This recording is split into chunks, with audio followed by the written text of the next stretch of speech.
Got it. Got it. Testing 1, 2, 3. Hey, this is Coach John Rice. Welcome to tonight's edition of Pep Zone.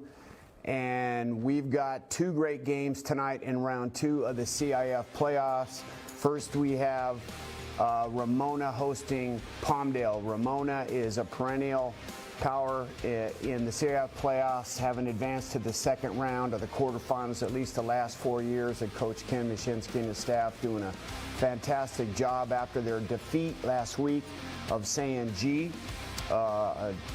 Just a dominating effort. And in the second game, we have Riverside Poly. Riverside Poly is the second place team in the Sun Belt League. They have reached the playoffs 3 out of the last 4 years, and this is their second trip to the quarterfinals.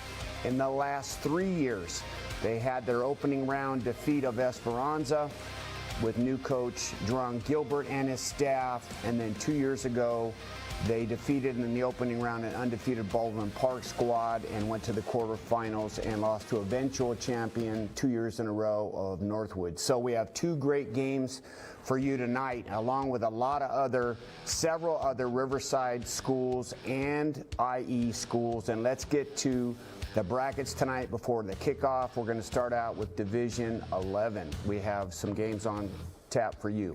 All right, tonight we have Quartz Hill playing Linfield Christian. Linfield Christian is advancing with Coach Deshaun Burns after a defeat of Hillcrest River Valley team. And then we have tonight the game we're having here on Riverside TV, Ramona and Palmdale. Palmdale is the 7-4 second place team from the Golden League. And then we have Poly, the number 2 team in the Sun Belt League, playing Patriot, who is the second place team in the River Valley League. So after Division 11, let's go to Division 7. If we can do that, Division 7, we have Riverside King, I believe. There we go. We have several games. We have Riverside King, who advanced Coach Jason McMains and staff and his players. Great win over Lakewood last week, convincing win. And then we have IE team Chino Hills, undefeated, playing Mayfair, and King is at Salesian. We can go to Division 1. The top team, of course, in the IE would be Centennial, and they are a heavy favorite tonight in Division 1. They are playing, I believe, Orange Lutheran. Okay, we're still in Division 7, and we'll get to Division 1 as soon as we get a chance. So, and also tonight, there's Division. Jason is going to pull up our brackets tonight when he has a chance, and we have a whole host of IE teams that we're going to follow tonight.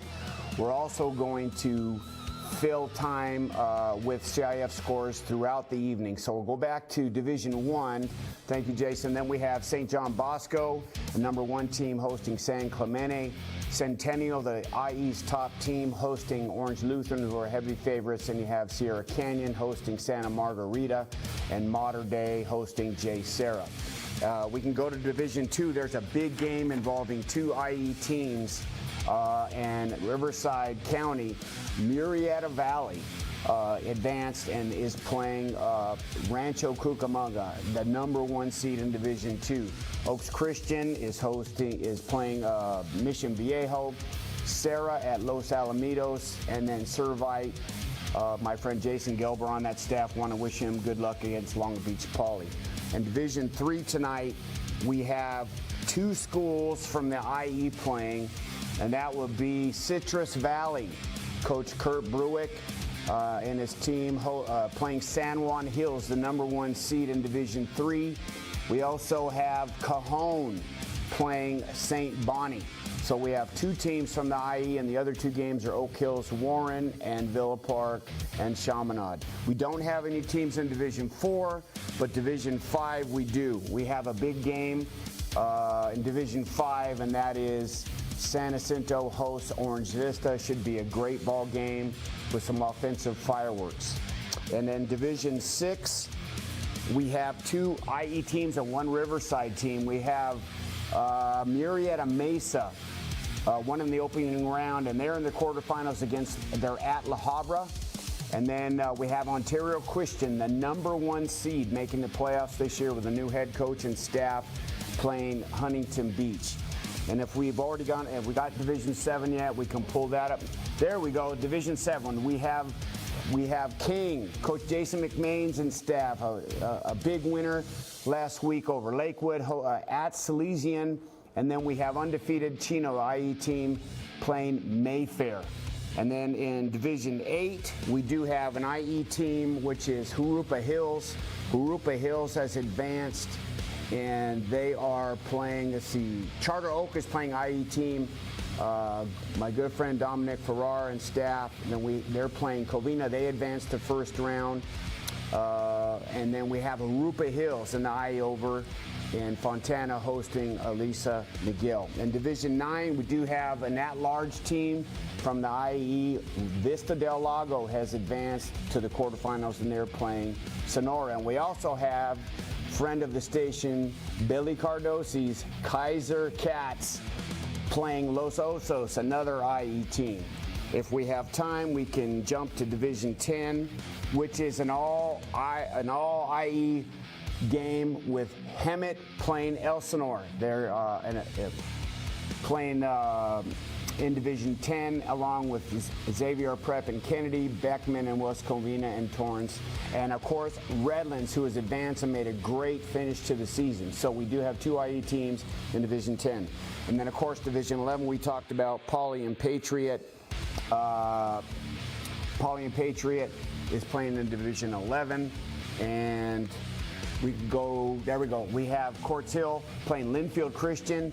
We have Ramona, Palmdale, Poly, and Patriots. So we have 3 IE teams. We have 3 Riverside teams playing. And then if we can go to, I don't think we have anybody in 12, but I think in 13, Division 12, then we have Coachella Valley and Don Lugo, an IE team.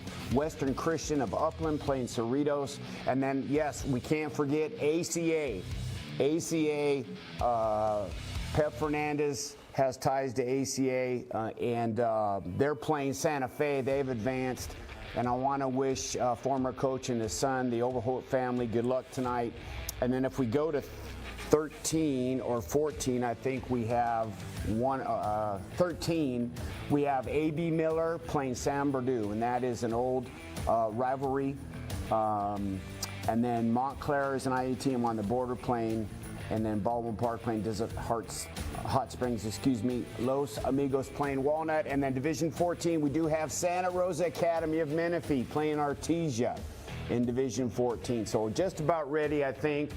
Let's get going as we have we look at the dual screen here, Palmdale, Ramona, and Riverside Poly versus Patriot. Let's go to the Riverside Poly Patriot game.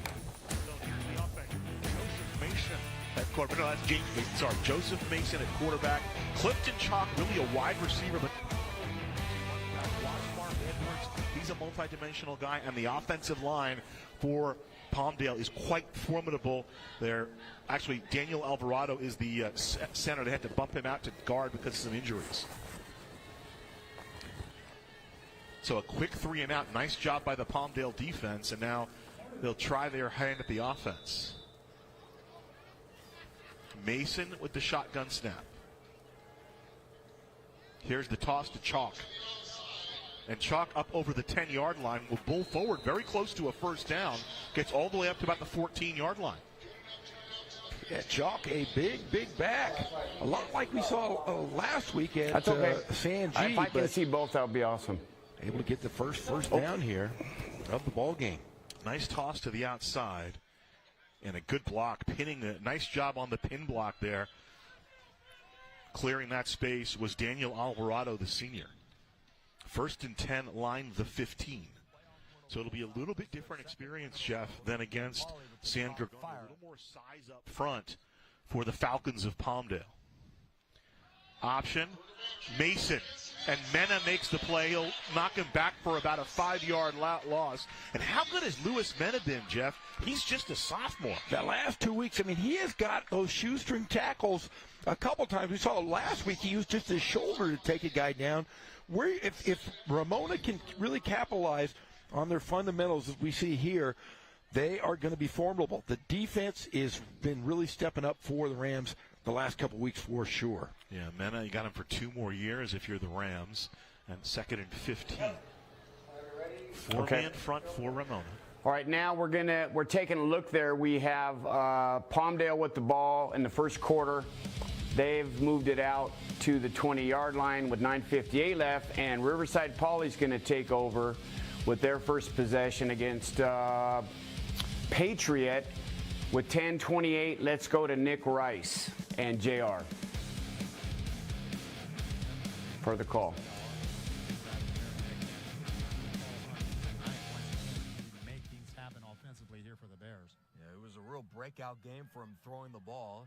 He averages about 8 pass attempts per game. So this isn't a guy that they've leaned on much throwing the ball this year, but when called upon, is certainly a capable passer. In fact, they'll go to the air on the first play, and Aguilar's going deep. Wow. Just a bit overthrown that time. Matthew Padilla was in the area, joined by senior Jack Sanchez. Yeah, you had 2 receivers in the area. It was almost like either one of them could have had the ability to catch that football. This Pauley Bears club is healthy and ready, by the words of head coach Jerron Gilbert, who in most days is rooting for Patriot because of his dear friend Chris Fowler. But tonight he's facing his friends and an opportunity to advance to the semifinal of the Division 11 Ford Football Championships. Thomas on the first run of the game is pulled down to the 43. Now their best player on offense certainly is this guy, number 7, Ja'Shawn Thomas. Yeah, Thomas has been a very effective runner coming into tonight's contest with just about 719 yards with 6 touchdowns on the season. Yeah, they say he falls forward on every run. Just a physical downhill runner for them at 5'9", 210 pounds. 3rd down and 4. They'll feature Thomas again, and he is stopped short of the first down. Terrific interior defensive play. Isaac Galiza with the stop. I tell you what, on a 4th and short, I think he might think about doing this one here. J.R. Ibarra, the king of 4th down attempts. You know me, I love to roll the dice. Yep. I think Coach Gilbert's going to agree with me here. Right. They're listening to us on Riverside TV. 4th and 2, 4 receivers out there at the 41-yard line. 3rd consecutive carry from Thomas, and a good idea. Tripped up at the 31-yard line. Grant Jones makes the stop. First down, Pauley Bears on a gain of about 10. Nicely done by Thomas. A 9-yard list and run for Thomas. He averages 5.5 yards per carry this season and is a real weapon at the running back spot with his size and his versatility. And at the 32, he's in the block. Aguilar completes to Matthew Padilla at the 30-yard line. Matthew Henry, that is. And the sophomore receiver spilled at about the 25. Good quick pass out to his right. Love the way Aguilar kind of checked things off down the center of the field. And a pretty good gainer here for the Bears. Patriot went 3 and out and punted then their first drive. Meanwhile, the Bears are at the Warriors' 25-yard line on their first possession of this playoff battle. Part of our doubleheader tonight on Riverside TV. We'll give you up-to-the-moment updates on the battle between Ramona and Palmdale. End zone shot for Aguilar, and that's dropped. Got a flag down on the field, Bill. Looks like we may have a holding call that goes against the Bears. Dominguez Walls was the intended target. Omar Galiza on the coverage.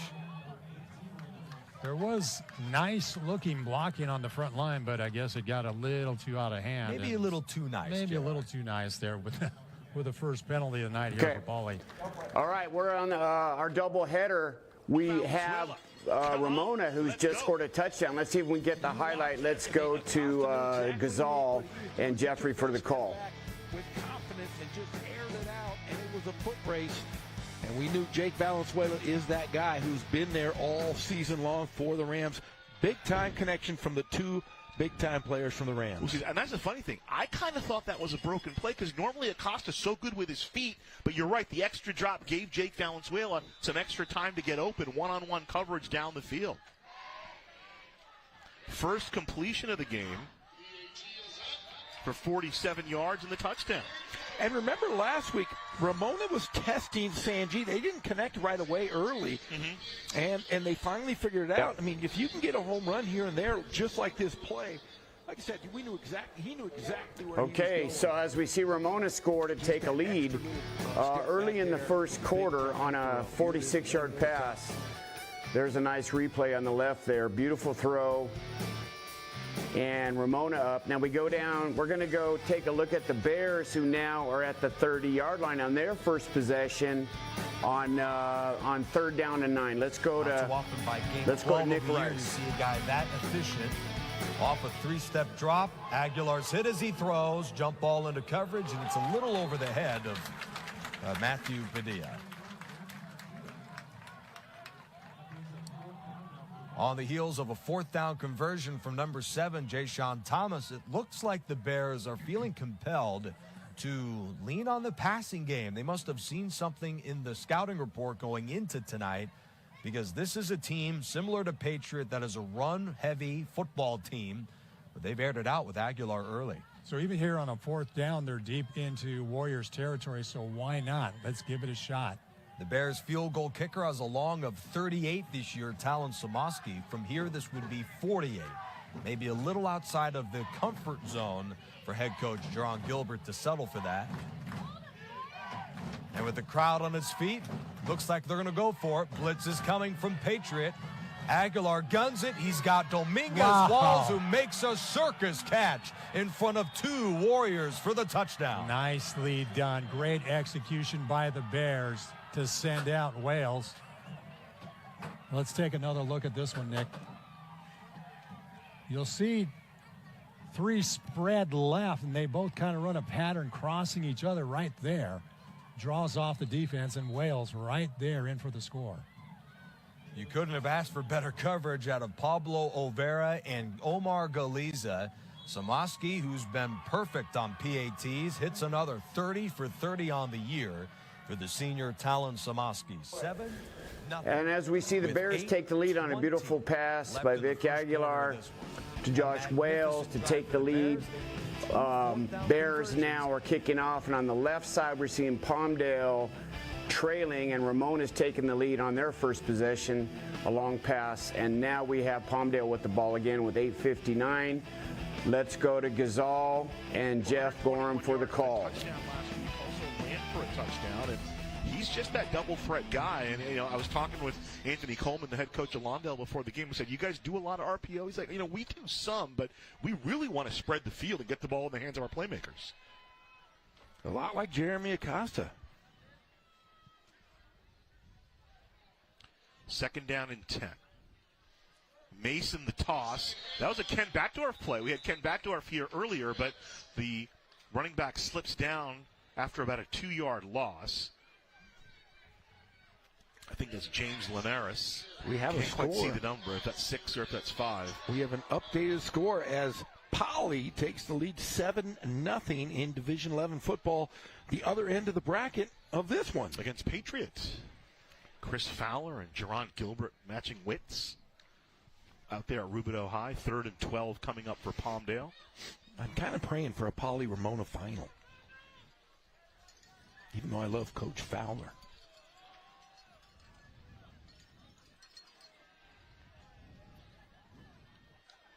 Third down. Mason in trouble, gets away, and he completes the ball. Or did he? He didn't complete it. Incomplete. Intended receiver was Chalk on the play. 4th down coming up. Did you see Peter Mason jump out of nowhere? Yeah. Gee, that's hot. That's Jeff Look Gorham. at this. Look at this. This is pretty impressive. That's you back when you were playing for Riverside. That's what. Look at that. Dang near jumped over him. It's like a Reggie Bush hurdle. So let's see. Chalk makes the catch, but he's out of bounds. That's the rule.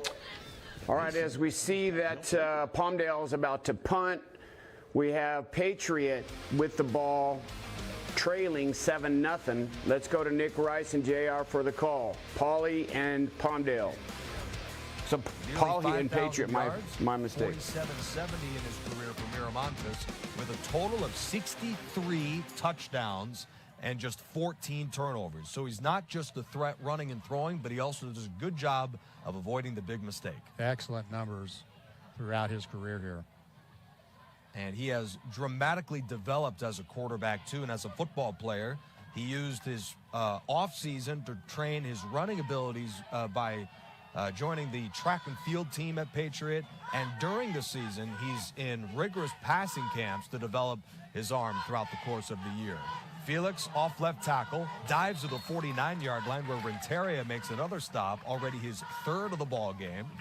And with 7:10 left in the first quarter of this one, the Bears lead, but Josiah Felix is putting together a good drive.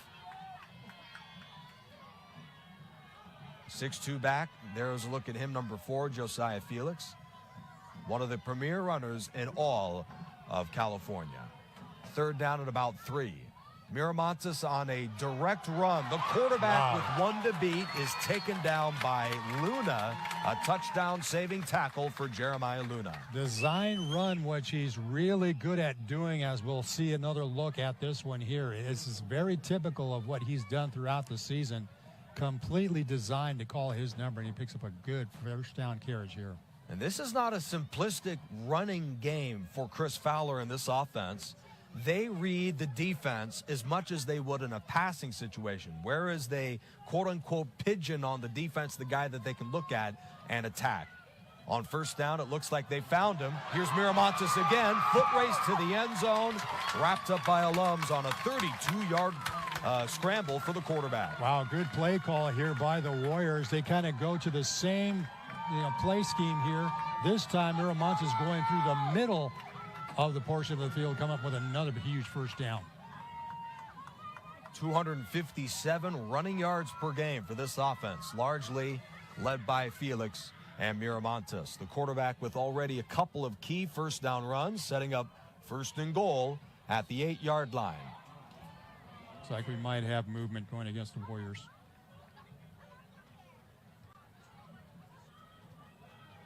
Indeed, that's the call. No, offsides. I guess someone was Somebody lined up in the offsides neutral zone, I guess. Our lead official tonight, Troy Leonard. Umpire Bill Graham. Head linesman Mark Andrews. Line judge Ted Havorka. And back judge Mary Montgomery. First and goal to 13. Warriors in the middle of the first quarter. Trail the Bears 7-0. This is their second drive of the ball game. First was a 3-and-out. This one much better. Felix hit and nailed in the backfield. George Romero, the senior backer, blitzing on the play and makes the stop. Wow, nice stop there defensively here for the Bears. We'll take away a couple of yards off line of scrimmage Will not here matter. for the Warriors. Jake Valenzuela to Painter yet again. 13-0 Ramona. They took his hat off, and he still was we got able to stop catch the the run. football. Okay. All right, so we just see Ramona with a score with a flag down on the left side. We'll see what that flag ends up being. Offense, will it negate the touchdown or not? Doesn't seem to be the case. If that's the referees are discussing it. If that touchdown holds, Ramona will be up 13-0 with 6.5 left in the first. Meanwhile, on the right, Palmdale's on their Patriot is on their second drive of the game.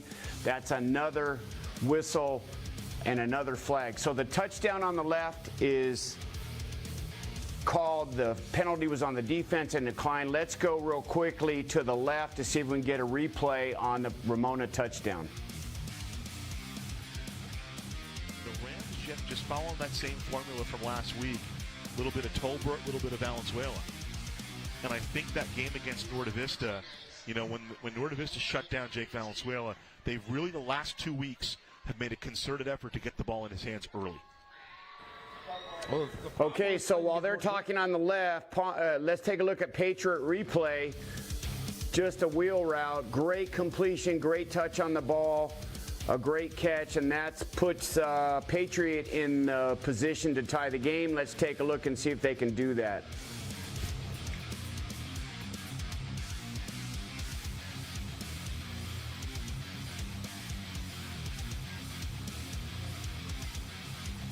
That kick is good.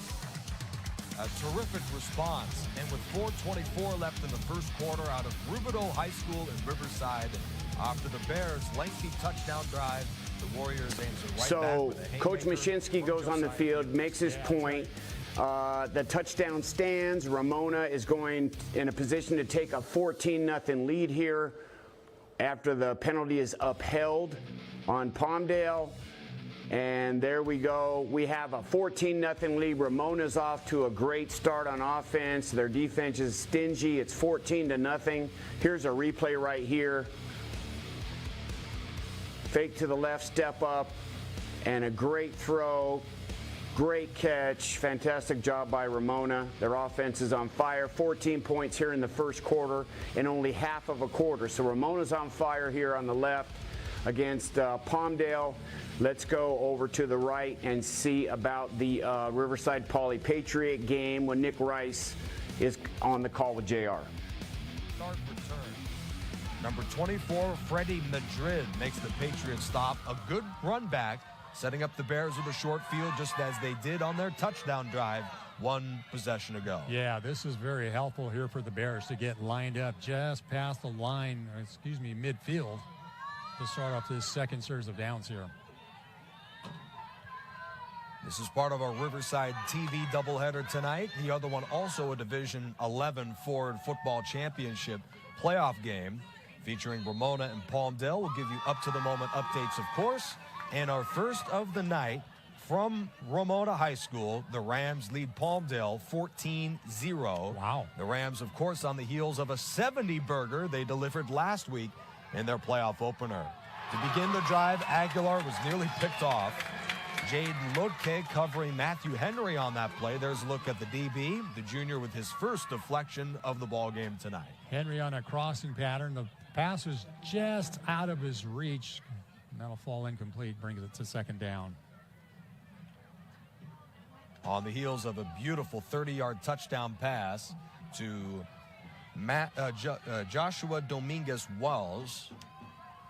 He's one of the four wide out there, but they'll go ground. Thomas bounces off three Warriors defenders, turns a loss into a gain of 3. Wow, that was an impressive run by Thomas. You thought he was down behind the line of scrimmage, and he just muscled his way for 5 yards on the pickup. I mean, they literally mention every week we try and talk to them that he falls forward on just about every single play. 5'9", 210 pounds, will be a tough stop for the Warriors. He's in the block. Intercepted. Right into the hands of Julian Payan. He beats the quarterback at the 30 and is taken down to the 15-yard line by Cole Derone.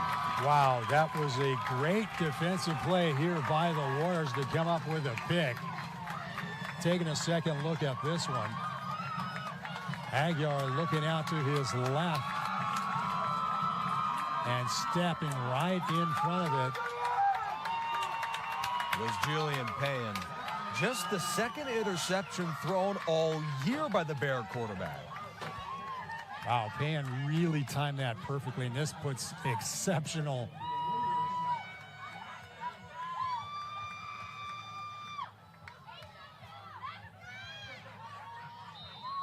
Just exceptional field position. Yeah, exactly. For this. Trying to figure where they're spotting this. I guess it's going to be inside of the 20.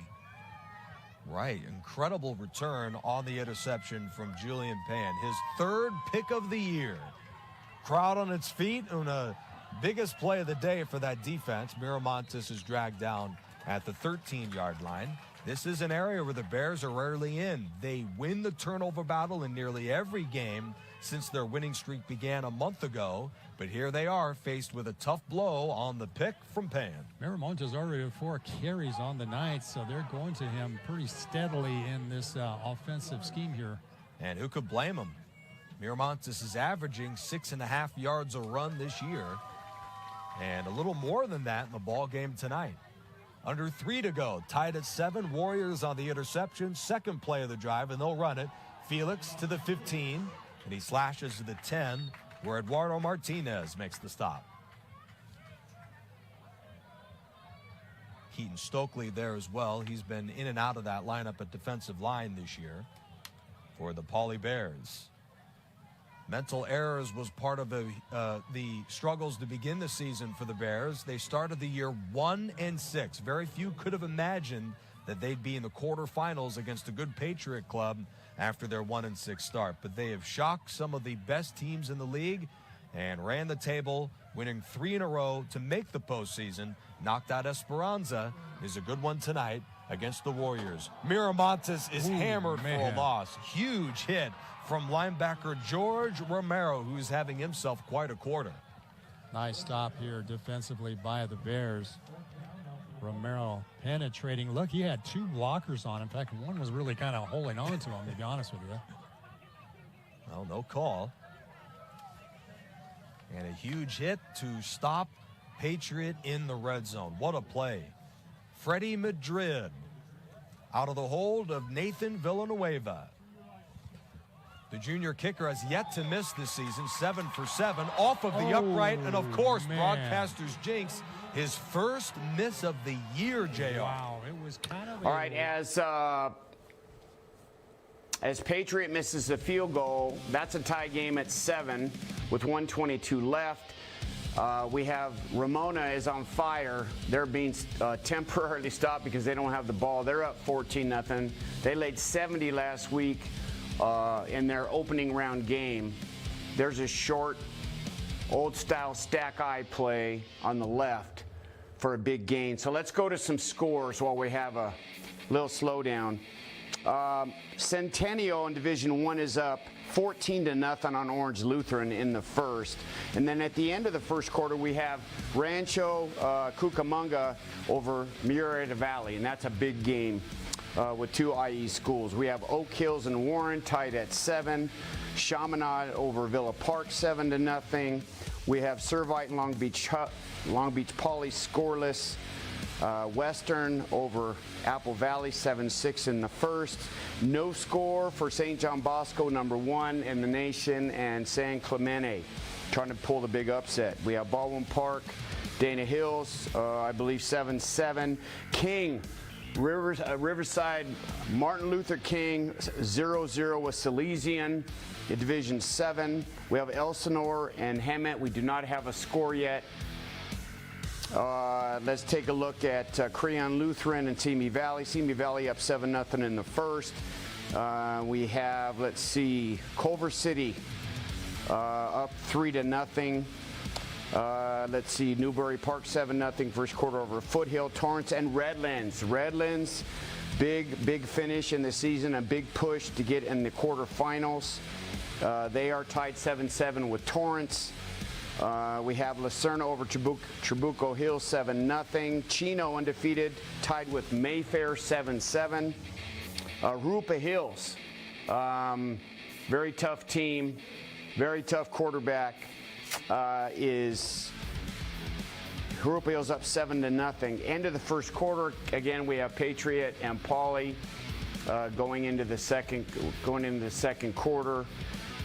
Let's see what else we got. No score for San Bernardino Miller, old rivalry in the first. We have a big game, Los Alamitos 7-7 with number 6 Sarah.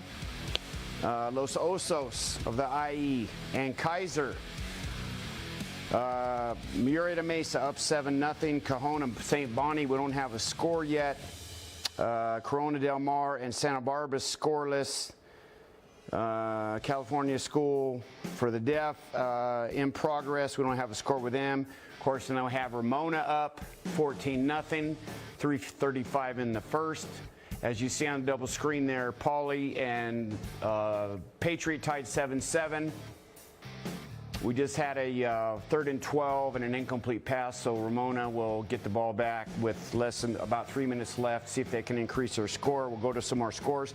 And Charter Oak played a really tough schedule during the season. Don Farrar doing a great job getting his team back on track. They're up 7-0 over Covina in the first. We got J. Sarah and Mater Dei scoreless in the first.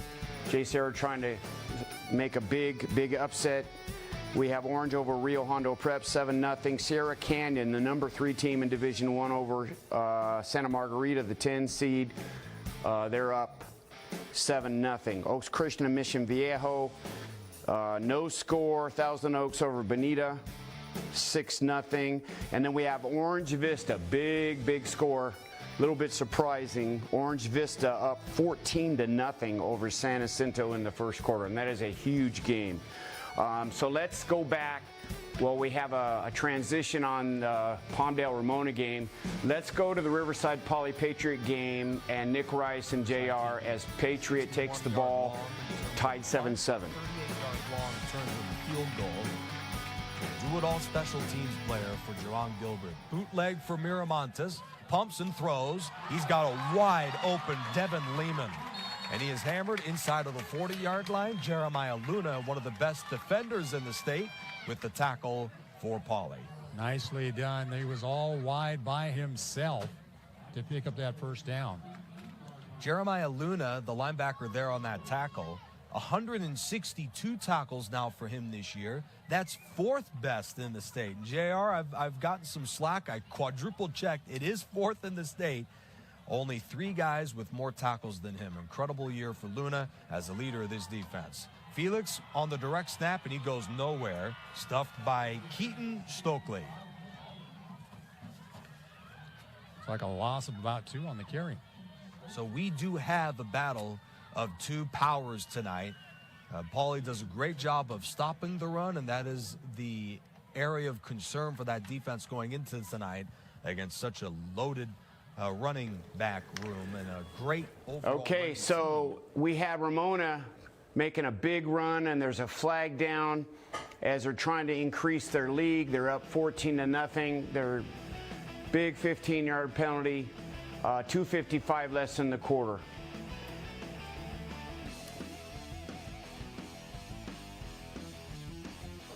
All right, so we just had, while we were going to switch, we just had Patriot make a big play to go up 13-7. Let's go back to Nick Rice.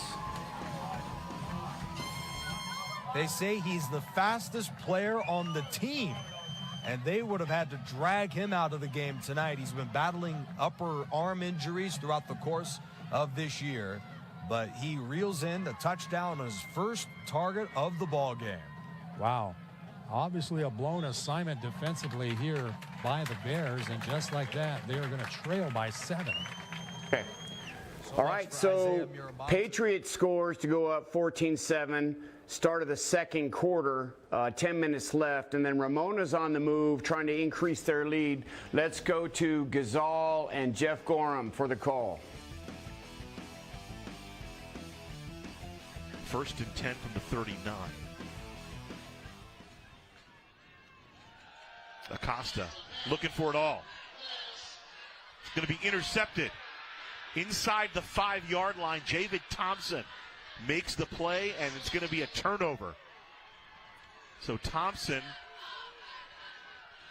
one-on-one, I believe that was Brandon Ruiz they were going to for. And Thompson with the pick. So a big play here. 2:15 of the first quarter. Thompson with the INT. Stops the drive for Ramona. And that ball, I mean, there was a good play. Just went up and got it, grabbed it.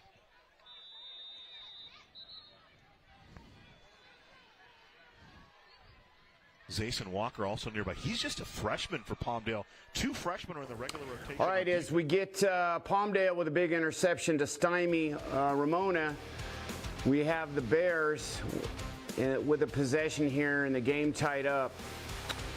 Actually, it's 14-7. Bears will take over after the penalty, and they'll have to make a long drive. So we have an issue with the referees and a call on the right side there. Let's see if we can, as they march out a penalty on the Bears, as they take over. Let's go to Nick Rice and JR with a call with Pauley and Patriot.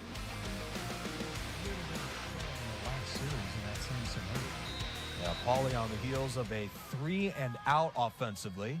The Bears scored on their opening drive, but have been stagnant since. They'll go ground. Thomas gains 2. Nathan Villanueva with the inside stop.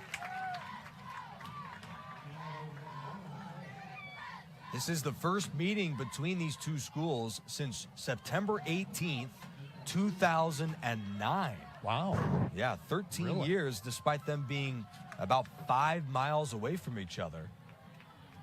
At the time, Pauley was led by head coach Jeff Huerta, and Patriot was under the watch of head coach Kevin Corridon. Of course, brand new programs now. Here's Thomas, who heads right, slips a tackle to the 30, and Villanueva makes the stop, but it looks like on forward progress he should have the first down. Indeed he does. Yeah, nicely done. 9-yard pickup for Thomas. First down, Pauley. Already the 8th carry in the night here for Thomas. It is the second quarter. 10 minutes left in the first half. 14-7. The Warriors lead it.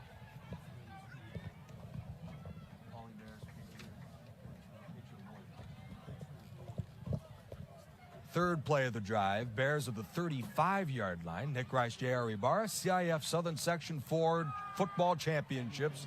Here's Thomas again, tripped up at the 38-yard line.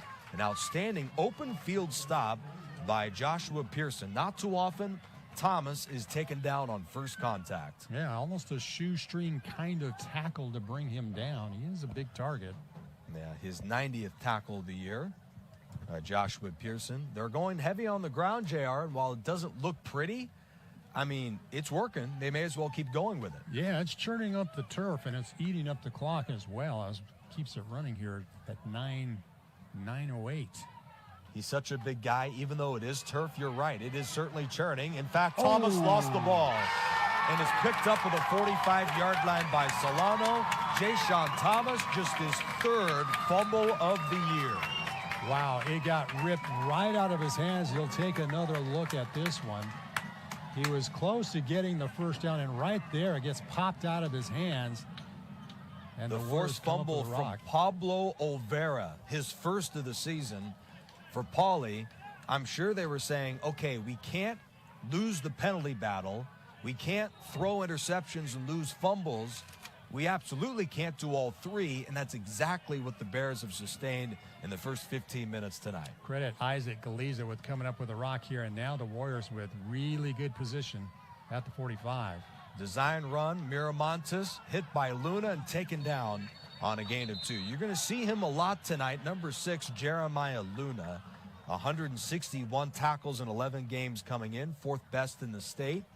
Only players from Roseville, Desert Hot Springs, and Vincent Memorial have more tackles than this guy, and it's a battle of strength tonight.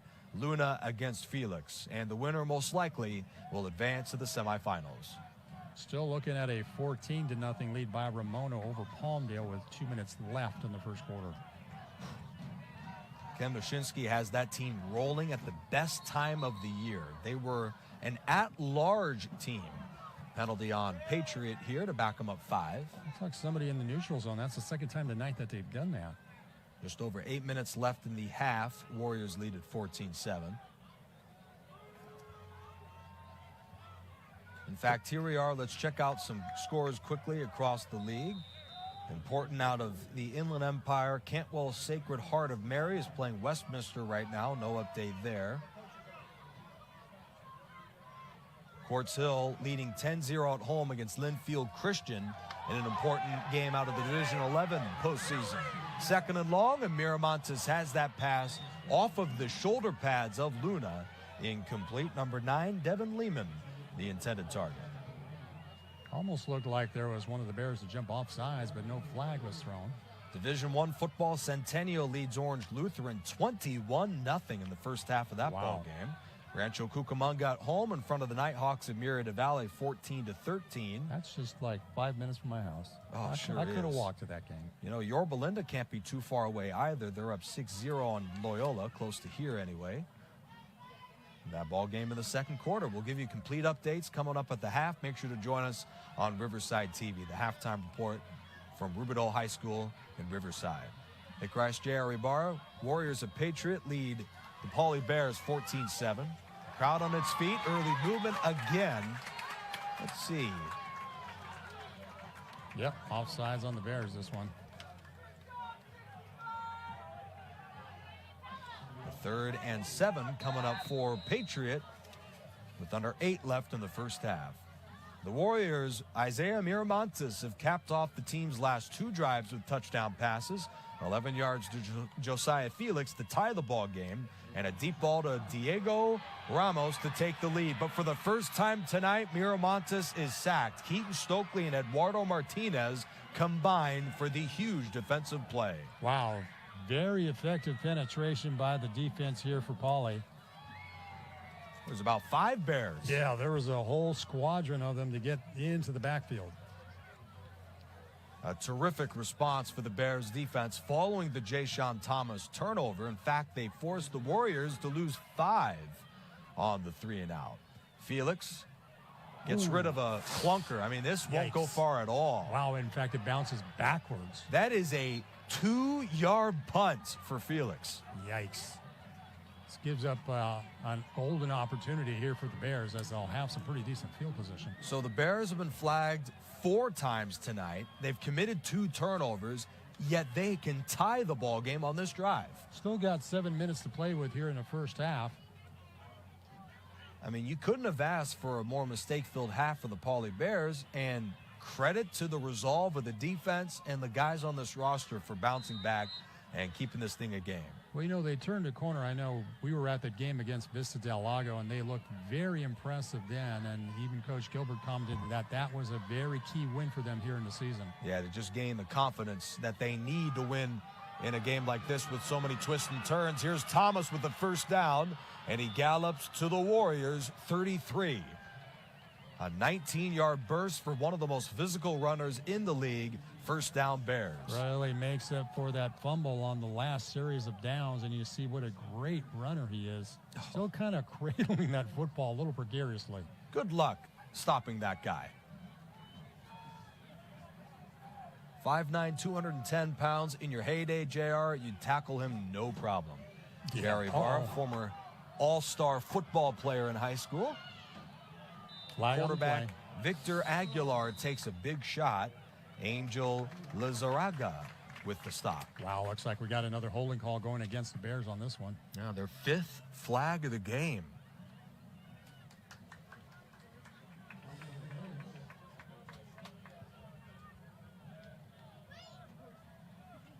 So that's been kind of the Achilles heel for the Bears so far, is the number of flags early here in the first half of play. Right, we saw Victor Aguilar too. You know, that interception, he is a guy with a lot of moxie, so a turnover certainly won't shake his confidence. But this is a guy that they haven't really leaned on in the quarter. It's been all Jayshon Thomas since the interception, but they may be forced to throw it here on a 1st and 20. Out of the pistol, this one sails about 5 yards over his head.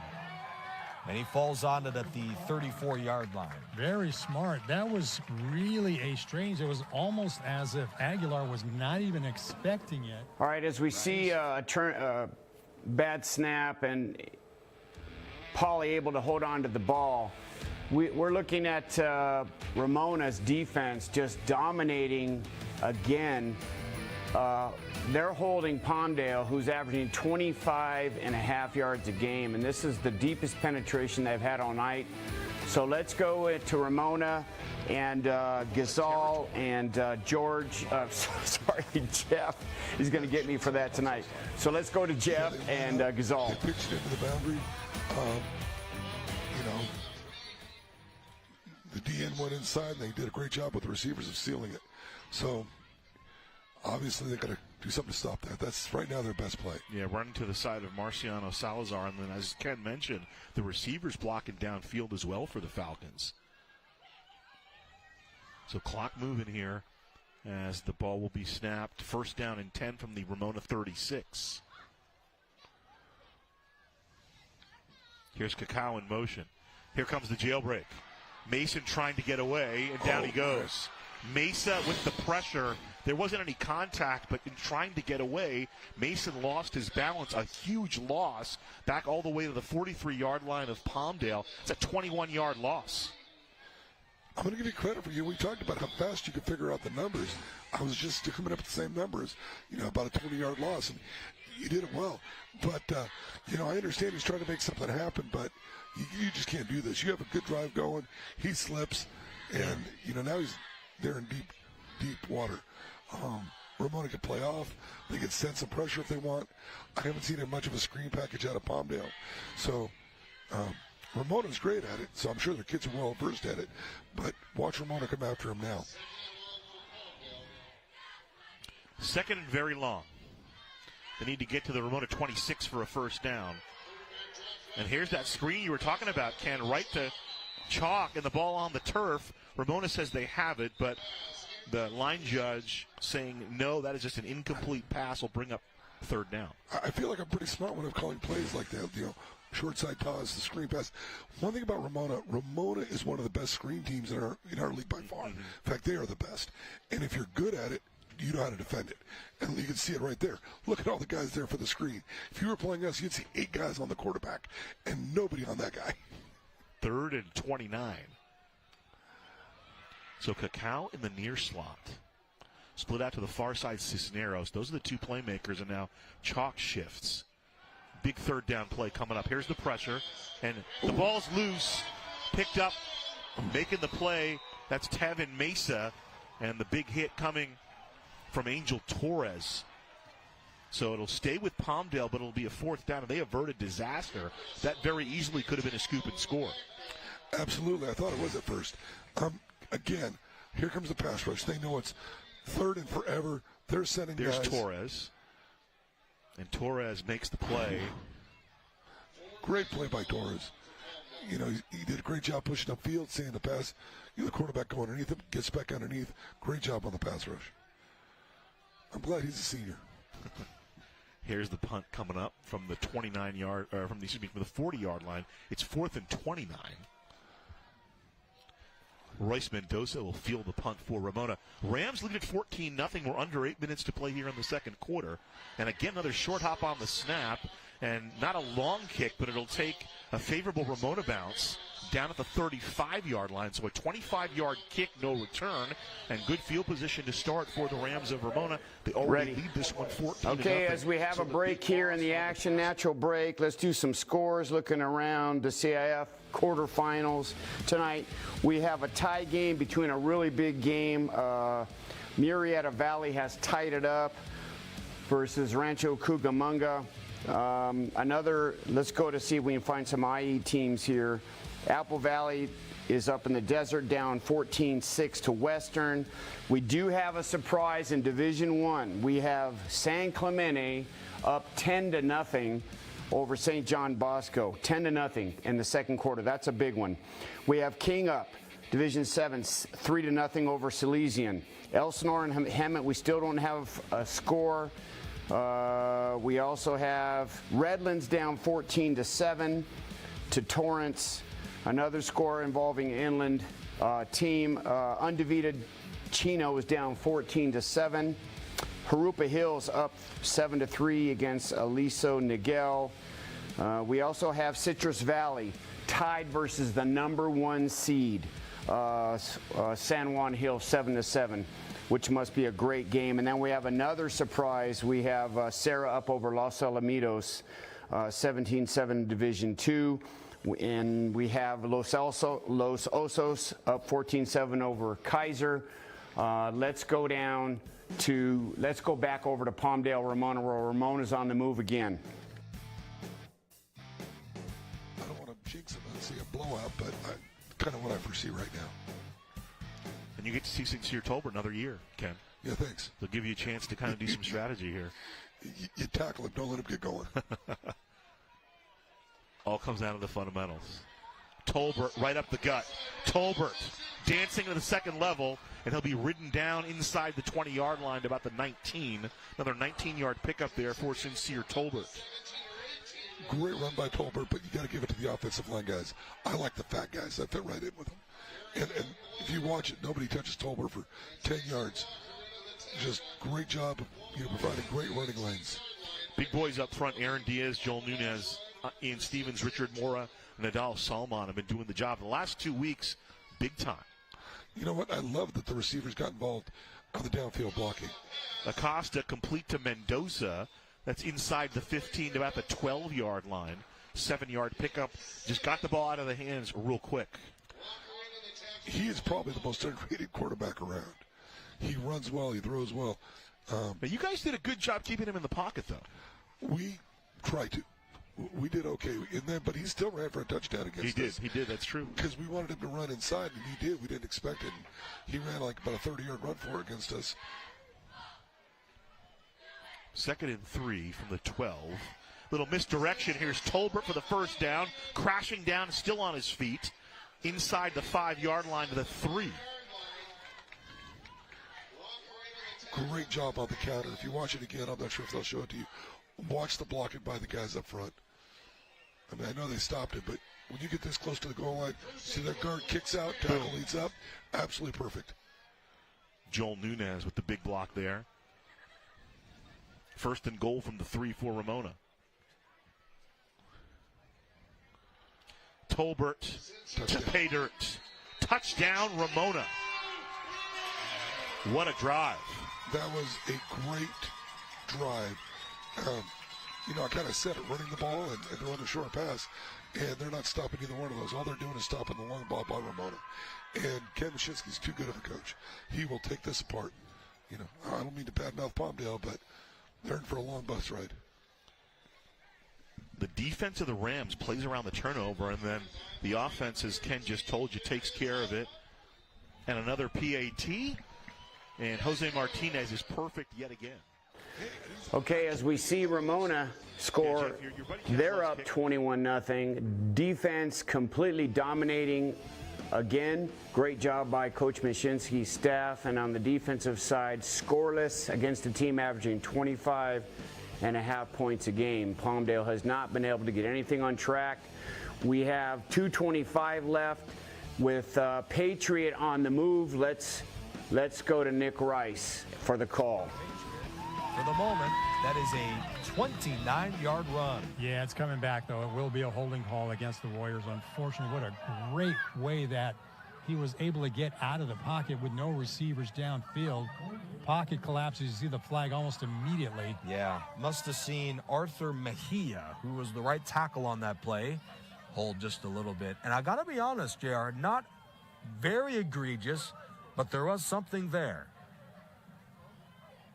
Set him back 10. That'll be the 4th flag of the night here for Patriot. Stops the clock at 2:18.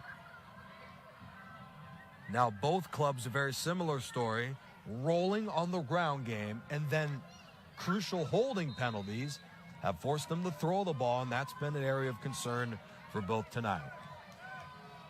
In fact, both clubs may, or certainly Pauley may want to consider timeouts, considering how this play goes on 1st and 20.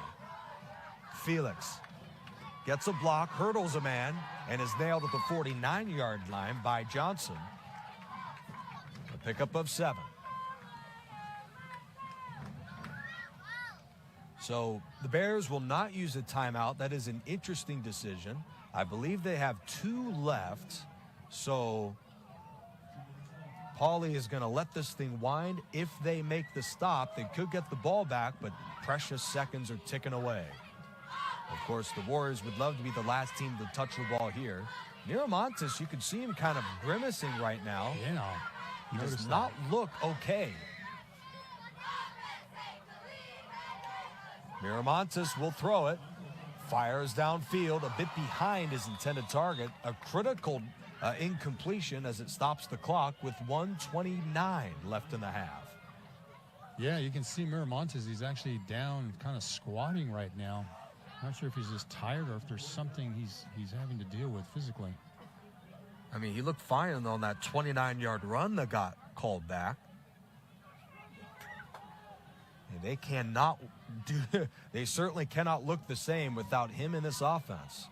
You know, he has a cast on his left hand. Potentially, he might have aggravated something in that hand. Felix squirts through a hole and gains a couple. Another tackle inside by Jeremiah Luna.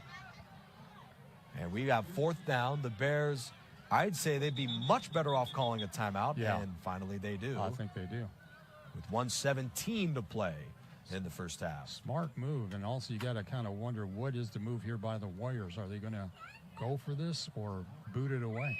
We're looking at Isaiah Miramontes right now. He's just off the screen on the left side. with his hands on his hips. There he is, way on the left.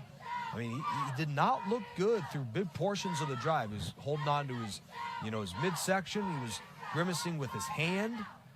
I wonder if he's all right. He looks okay now. With the quick timeout, let's give you an update on our other Riverside TV game, part of our doubleheader tonight. Ramona and Palmdale, 4:09 left in the half. Ramona leads 21-0. They've got complete control of that ball game. And like you mentioned, it could be the winner of this game could play Ramona in the championship round. Well, at the very least, we're going to get potentially two Riverside teams into the semifinal round here. Right. Especially if Ramona is able to maintain that lead. The winner of this game will make it. And, of course, if Ramona advances, they'll make it. Offense on the field on 4th and 10. Of course, Josiah Felix is a capable punter, their typical punter. I think Miramontes was trying to draw the Bears offside, so now they're going into punting mode here. His last punt was not a good one, just 2 yards. This one may be worse. In fact, it's the exact same. Partially deflected, late flag is thrown as Alums recovers a 2-yard punt for the moment. Let's check out what this is all about. It was late, after the ball was already recovered by K Alums. This could potentially add a few more yards depending on how this one goes. Discussion going on right now. I think the problem for Felix is he's lining up too close to the line of scrimmage. We have a personal foul head-to-head. Okay, so we have a touchdown to the other game. Palmdale looks like they're finally on the board. Let's go back to Kent Baddorf, my friend, with Gazal for the call. Get on the board here. Ziggy off moment for the Falcons. That was a great catch. He caught it right over that left shoulder, over the top. Really, really good catch there from Chris Conley Wimberly.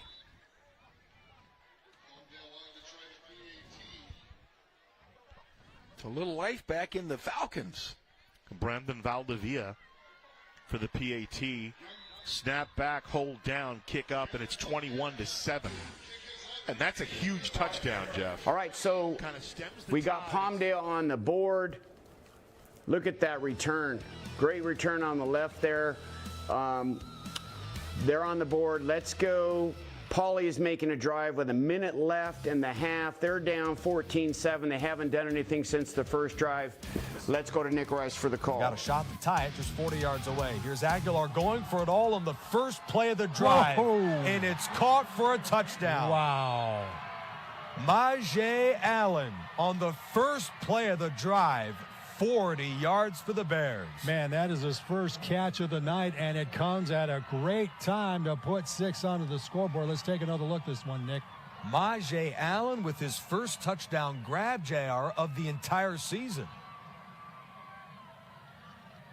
Just when they needed it the most, they strike to Allen for the touchdown. This is the sort of ball game, JR, that would turn your stomach around. Back and forth we go. Right when you think Warriors had this game in the wraps, up with the ball 14-7. Bears come right back, forcing some big mistakes. And we're tied up going into the break. This is all you can ask for here with CIF Southern Section and the Ford Football Championships here in Division 11. It's just what we wanted to see. And we said that on paper, these teams really evenly match up. And so far, that's been proven correct. Incredible response by the Pauley Bears. You know, last year or maybe even early this season, the Bears, with all the mistakes they've committed tonight, may not have the type of response that we've seen. You can tell that this club is well coached and very, very resilient. Well, you figure they're coming off of four winning games so far in the last part of the season. So this is a team that's been on a roll. They've begun the peak at the very right time here in the season. And a lot of those close games they would lose early in the year, but they're starting to win these nip and tuck battles. And they've got the stomach of a team that can hang in a game like this. That Samoski kickoff was driven in for a touchback. Talon Samoski, the kickoff man, 44 kickoffs 27 of them are touchbacks. Very effective. It's it's very possible Samoski may find himself somewhere on a college roster here down the road. And kickers are people too, JR. Right when you think the kicking game doesn't matter, we've seen field. All right, let's, as we're here on the double box, we're close to halftime. Pauly has roared back on a catch by DeMaje Allen. First catch of the night to make it 14-14 with a minute left. Palmdale with the ball, trying to take the lead. And then on the left, we have Ramona up 21-7, 2:28 left. As we watch the box, Pauly just made a big sack. And let's go over to Palmdale Ramona for Jeff and Gazal. Actually, that was Thompson who made the tackle. Bouncing it outside, Tolbert, he'll have the first down. He's to the second level. Can he go? He'll be tripped up just inside the 20-yard line. Cacao makes the tackle. See where they'll mark him. They mark him down at the 6 to 15. We saw, like I mentioned already earlier, we saw Sincere Tolbert start this season off, and he had some flaws in his game. Like I said, he would get contact and immediately turn his back to everything. He has really, really blossomed. Instead of getting hit from the, if he gets hit, he does not turn his back. He's going chest to chest and running the spins off of that. He has been a phenomenal runner after about game 4. And the red zone offense, they go to 2 backs, do the Rams once they get inside the 20. And they'll give the ball this time to Peter Mesa. Mesa slips and gets some speed. Tackled at about the 10-yard line. That was Shahab Muhammad making the tackle. 5 yards on the play for Peter Mesa. And you have guys like Mesa, who's a quick little guy, a lot like Acosta. Then you have, Tolbert, more of a power runner. It's kind of hard to stop these guys because they change speeds and directions. Yeah, it's change of pace. It's low center of gravity, and all of a sudden you're thinking about Sincere. Now you got Peter Mesa who's slipping down underneath you. Peter Mesa, not a big guy either. Tolbert running inside and right into the teeth of the Palmdale defense, and they're big in the middle there, Jeff. Getting up the big fella from the bottom of the pile, Dana Walker, 6'6", 360-pound senior. Coach Coleman told me he's a senior, but only his 3rd year playing organized football. He's 6'6", what? 360. He's like my size. Timeout called by Ramona with 1:02 to play on the 3rd down play coming up here in the second quarter. They lead 21-7. Division 11 quarter. Okay, so we got a timeout here on the left. Ramona up 21-7, trying to punch the ball in. Pauly is tied with Patriot at halftime here coming up. We're going to have some scores throughout the divisions. 14 playoff divisions in the quarterfinals for most of them. And then we're going to have the update on the Riverside schools and the IE schools. Coach Mashinsky and his defensive staff, again, are just showing what an excellent staff they are. They're in the quarterfinals at least for the 4th year in the row. Their defense has only given up 2 touchdowns in 2 games. They're trying to score here. They're up 21-7, trying to make it 28.5 after scoring 70 last week. Let's go to Gazal and Jeff for the call, see if Ramona can punch it in. The Warriors are tied at 14 now at half. 3rd and 5. First down to the 5-yard line. Here's Acosta scrambling. Little bootleg. He'll throw it. And it's caught. Cody Shiner, and they're going to say incomplete. They're going to say he was out of bounds. He was. That right foot stepped about a foot out of bounds. Thompson was right there about to make the pick. Shiner thought he had the touchdown. Let's get a look at the replay. I'm going to have to send this to Shiner's mom and dad, and he's saying he scored, but watch his foot. Just turn the audio off. Now so there's the tip. And he didn't have it. That looked like he had a foot in. Now, the question is, did he have control? And now the officials are talking about it. There's no replay, obviously, here at the high school football level. We're going to replay. Okay, Coach, what do you think? Good or not good? You make the call, Ken. You want to see it again? Can we see it again from the truck? Let's make one more call. Mike Williams and Jimmy Hamilton here talking. It is. That looked like a touchdown to me. Did he have control is the question.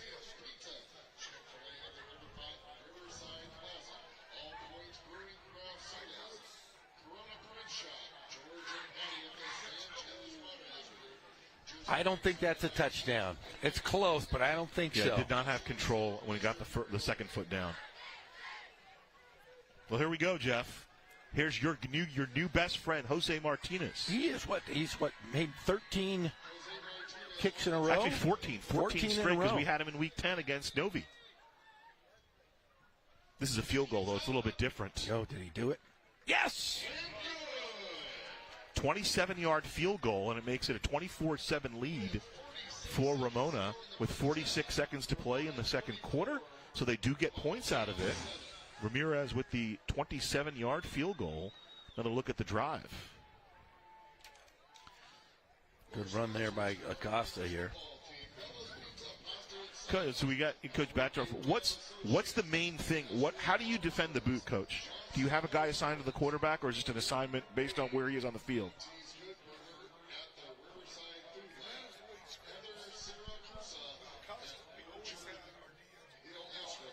Right. Okay.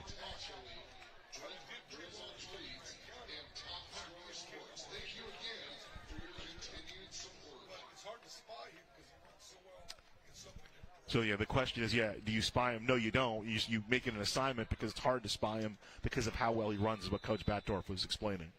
And there's the non-touchdown catch by Shiner. They get 3 points out of it. But they do get 3 points with under a minute to play. Now, Palmdale does get the ball to start the second half.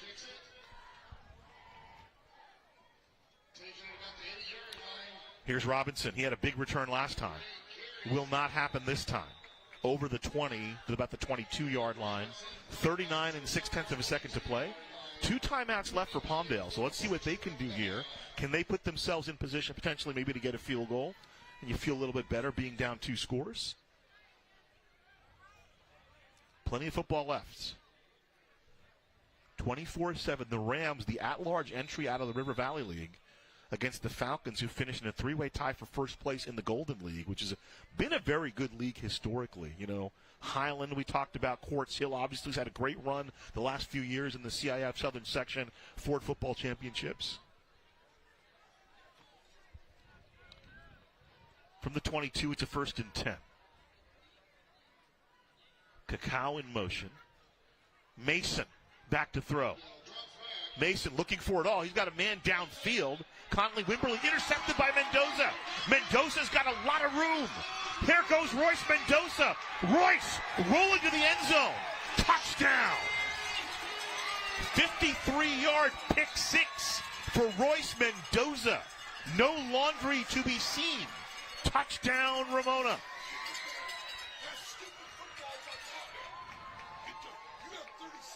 Oh, wow. What a tough throw. Yeah, go in at halftime.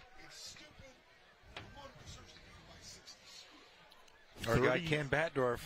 Well, he didn't like to pass. Remember that. Yes, he did. Yeah.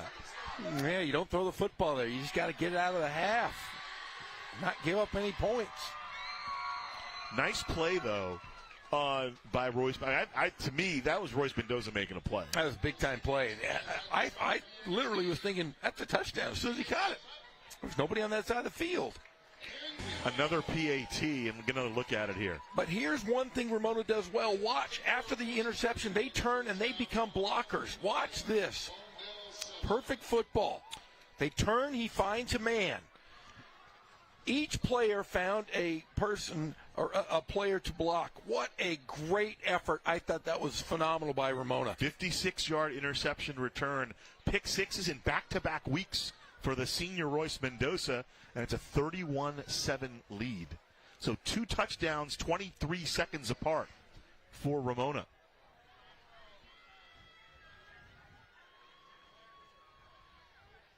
Ken Batdorf walked out of here in disgust. He was so angry. He doesn't like turnovers, even if it's not his team. 31-7 in favor of the Rams. 24 and 3/10 of a second left. He's like a bull in a china shop when he sees stuff like that. I'm worried about the fans when he walks down the bleachers. He's very passionate about the game of football, Jeff. He's also passionate about sandwiches. Robinson.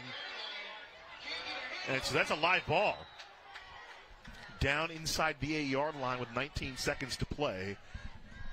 Brandon Robinson had a huge return earlier, 70-plus yard return earlier. It's a weird kind of a knuckleball as it hits off the turf. And I don't know if the Palmdale plays on turf or grass, and just trying to field it. He did end up ultimately fielding. That's a hard little thing to pick up. That little hand egg, as they call it. It's an oblong spheroid. Right. You know how they teach you in basketball, don't look, you don't have to look at it. It's round. It's going to bounce right back up to you. Not the case in this sport.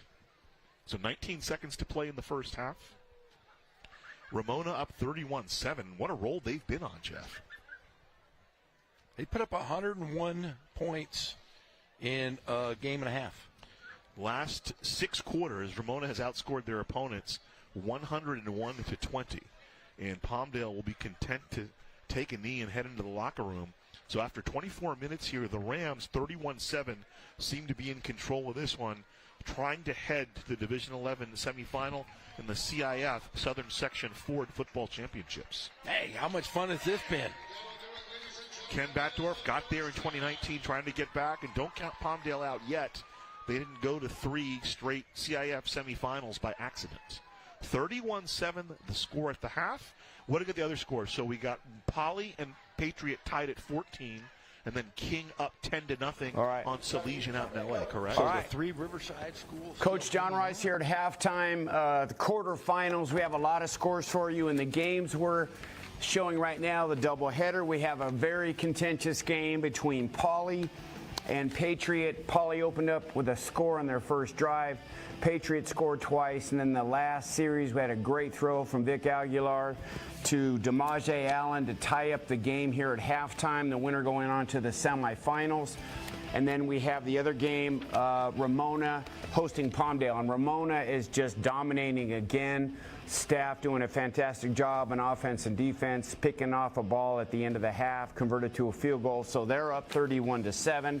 Now we're going to go through the brackets if we can, try to get you some scores on Riverside teams and some local IE teams as well, so we can get those up. So we know in Division 1, Centennial, the highest rated team in the IE, they are up. The last we heard, they were up 21-0, and Lutheran, Olu has made a comeback, and now it's 28-20. So 28-20.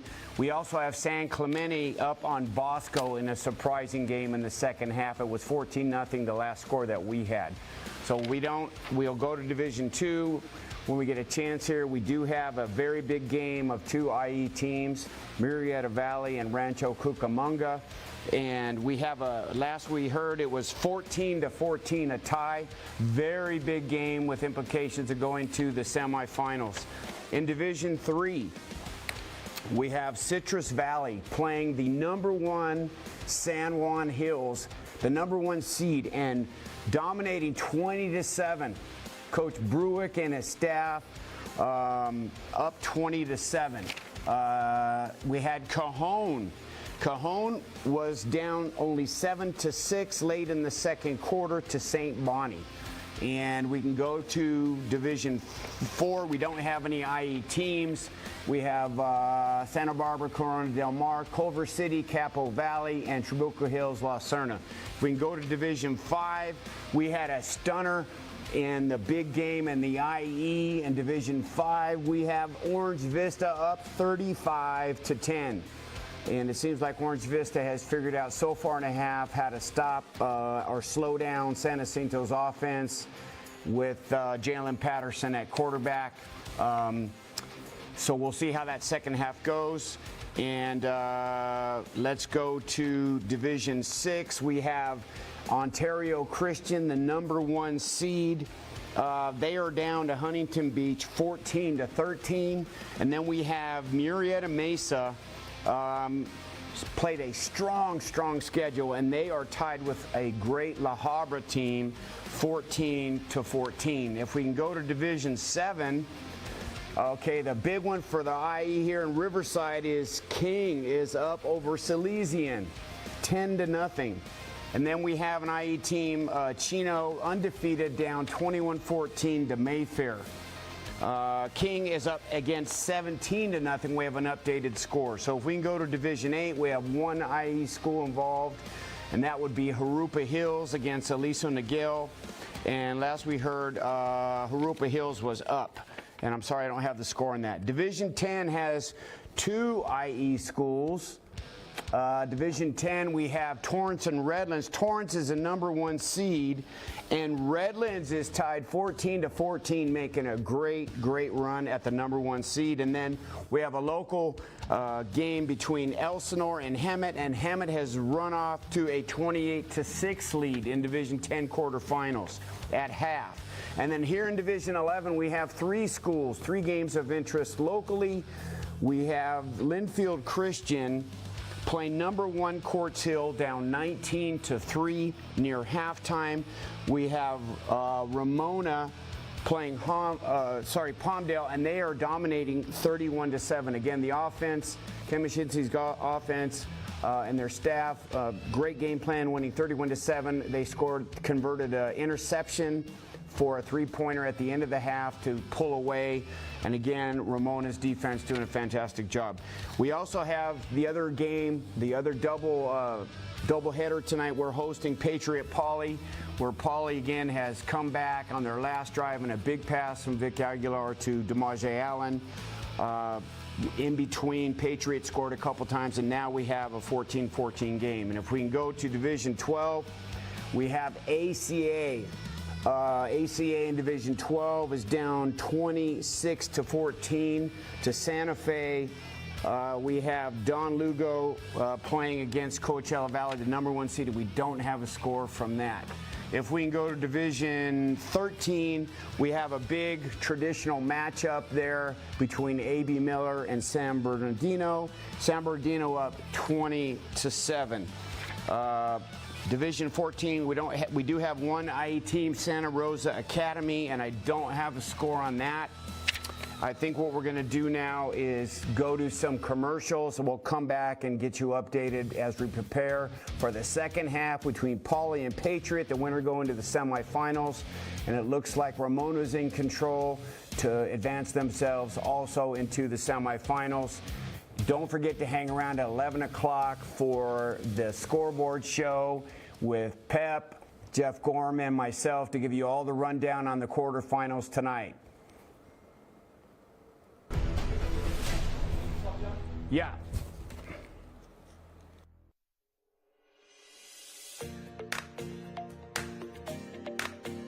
The City of Riverside Public Works Department wants you to know how holidays affect your trash service. Trash pickup will not be available during major holidays, and collection times will be adjusted in response. Residents with city trash service will see the following adjustments. For Monday holidays, your Monday collection will happen on Tuesday, and Tuesday collections will occur on Wednesdays. For Thursday holidays, Thursday service will occur on Friday and Friday service on Saturday. For Friday holidays, your Friday service will occur on Saturday. Residents served by outside vendors will experience a one-day delay of service for each day after any holiday taking place Monday through Friday. And for more information about trash services, recycling, or bulky items, visit the Public Works website at riversideca.gov/publicworks.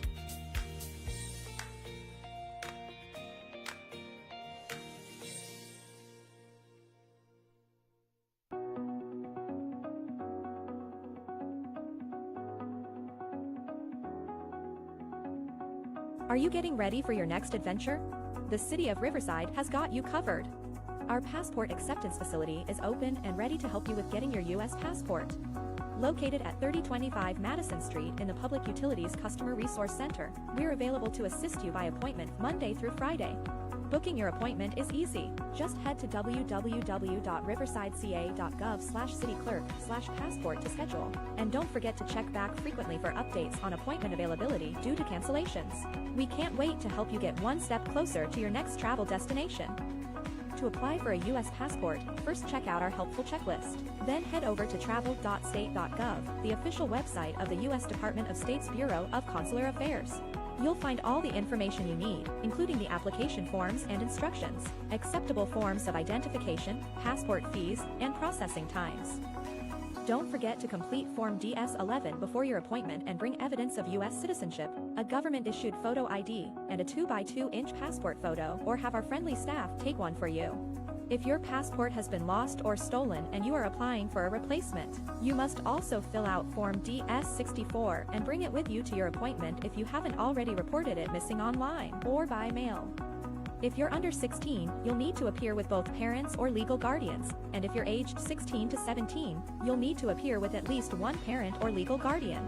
If you already have a valid passport and are eligible for renewal, you can only do that by mail, but the Passport Acceptance Facility will be more than happy to review your application at no cost. To find out if you are eligible to renew and begin the process, please visit the U.S. Department of State's website.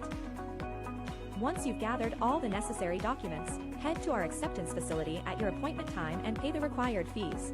There are 2 separate payments required: the passport fee, payable by check or money order, to the Department of State, and processing fees, payable to the City of Riverside by cash, check, or money order.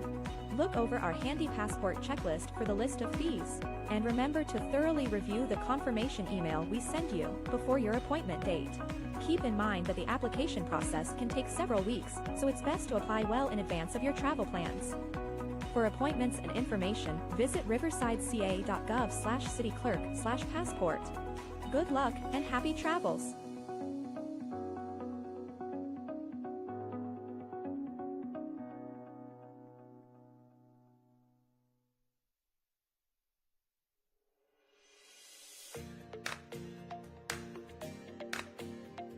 The City of Riverside Public Works Department provides high-quality trash and recycling services for our customers.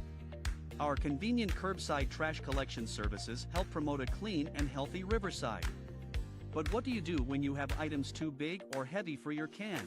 That's where our bulky item pickup service can help. Before you call for help with your bulky items, be aware that not all items are acceptable for our free curbside service. Furniture, tree trimmings that are properly bundled and no longer than 36 inches, water heaters, and other non-hazardous materials are fine for curbside pickup. Appliances containing freons such as refrigerators, freezers, and room air conditioners may also be picked up curbside by separate appointment. Unacceptable items include hazardous waste, antifreeze, paints, filters, and tires. We also cannot pick up electronic waste. All right, so, you're going to the game directly? Yep. Okay. You got it. Yeah, I wanted to comment, but okay. So look, hey, DeMaje Allen, another great play on the opening kickoff to give Pauly some spark to try to take the lead. What a fantastic athlete. Scores at the end of the half. Big receiver, big play potential all year long. Puts Pauly in position here at the 35-yard line. Let's see if they can punch it in. Let's go to the call with Nick Rice and JR. Tailback Ja'Shawn Thomas in the half, 69 yards. Again, he crossed 70-yard threshold carry. 5 all 8 yard. A strong run with Jaden Lugke on the stop for Patriot. Boy, you can see the defense really trying to rip that foot off his. Have that one fumble. Little fumble, but luckily for the Bears, Patriot wound up committing the head penalty. It wound up being a good toss the fumble as they got field position and reeled in the touchdown. Spins across the 30. Warriors tackle this guy. Wow. Here goes Thomas. 30 for maybe his best run of the year. You just see once again the power that he brings into his running game. Check this one out again, Nick. Hits a defender there, makes the spin, gets grabbed by behind, keeps the feet moving, eludes 2 different defenders. Zone. Incredible run from a guy that looked a little more like Jerome Bettis than Ja'Shawn Thomas. 21-14. The Warriors early in the second quarter led the game 14-7 on back-to-back touchdown drives with two great throws from Montes. It looked like the upper hand all of a sudden come back with this guy, Ja'Shawn Thomas. Man, just like that, he's just shy of more than 14.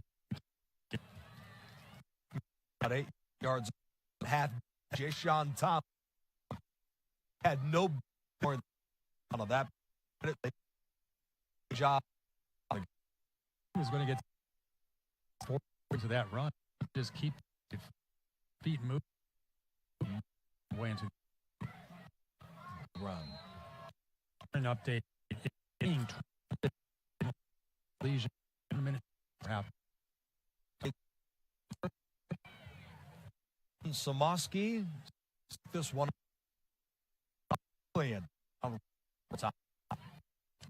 Yes.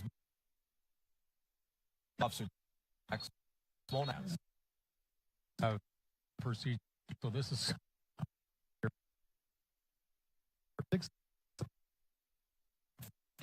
so give us a look at this quick. In Division 11, Linfield Christian down 19 at Quartz Hill, an hour north.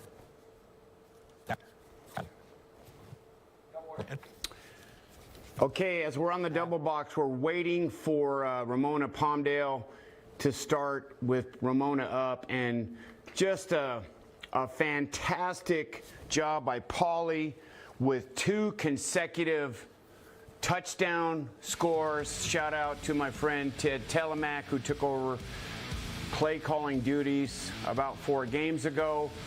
So DeMaja Allen ties the game with a great catch from Vic Aguilar, and then Ja'Shawn Thomas, 30-yard run, breaks about 9 tackles, big, strong back, transfer from Lakewood, who came into Pauly last year, got his academics straight, hard worker, humble man, just showing his power to put Pauly up. So now we have a 21-14 game. The winner of each of these two is going to the semifinals, something Pauly hasn't done since 2014 when Dennis Brown was the head coach, when they went to the finals against against Redlands East Valley with Coach Bruick and his staff. So Pauly has gone to the quarterfinals twice in 3 years, but has not advanced to the semis since Dennis Brown did it with his staff in 2014. So now we're at Pauly against Patriot with the lead, Patriot with the ball, starting their first possession of the second half.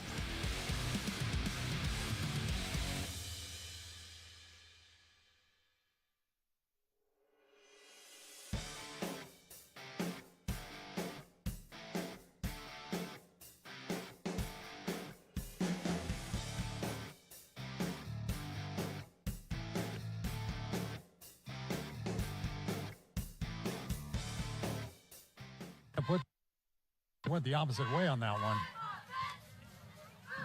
Yeah, it's not too often you see a linebacker on defense get pushed to the way like that without a stiff arm or something from field.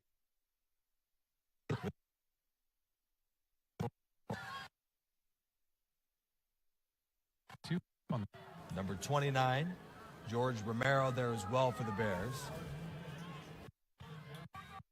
For Harden, that is his 100th tackle of the season. 2 minutes gone by in the third quarter. This one back and forth. Bears led early in a game with 3 ties and 3 lead changes. Pauly's in front again, 21-14.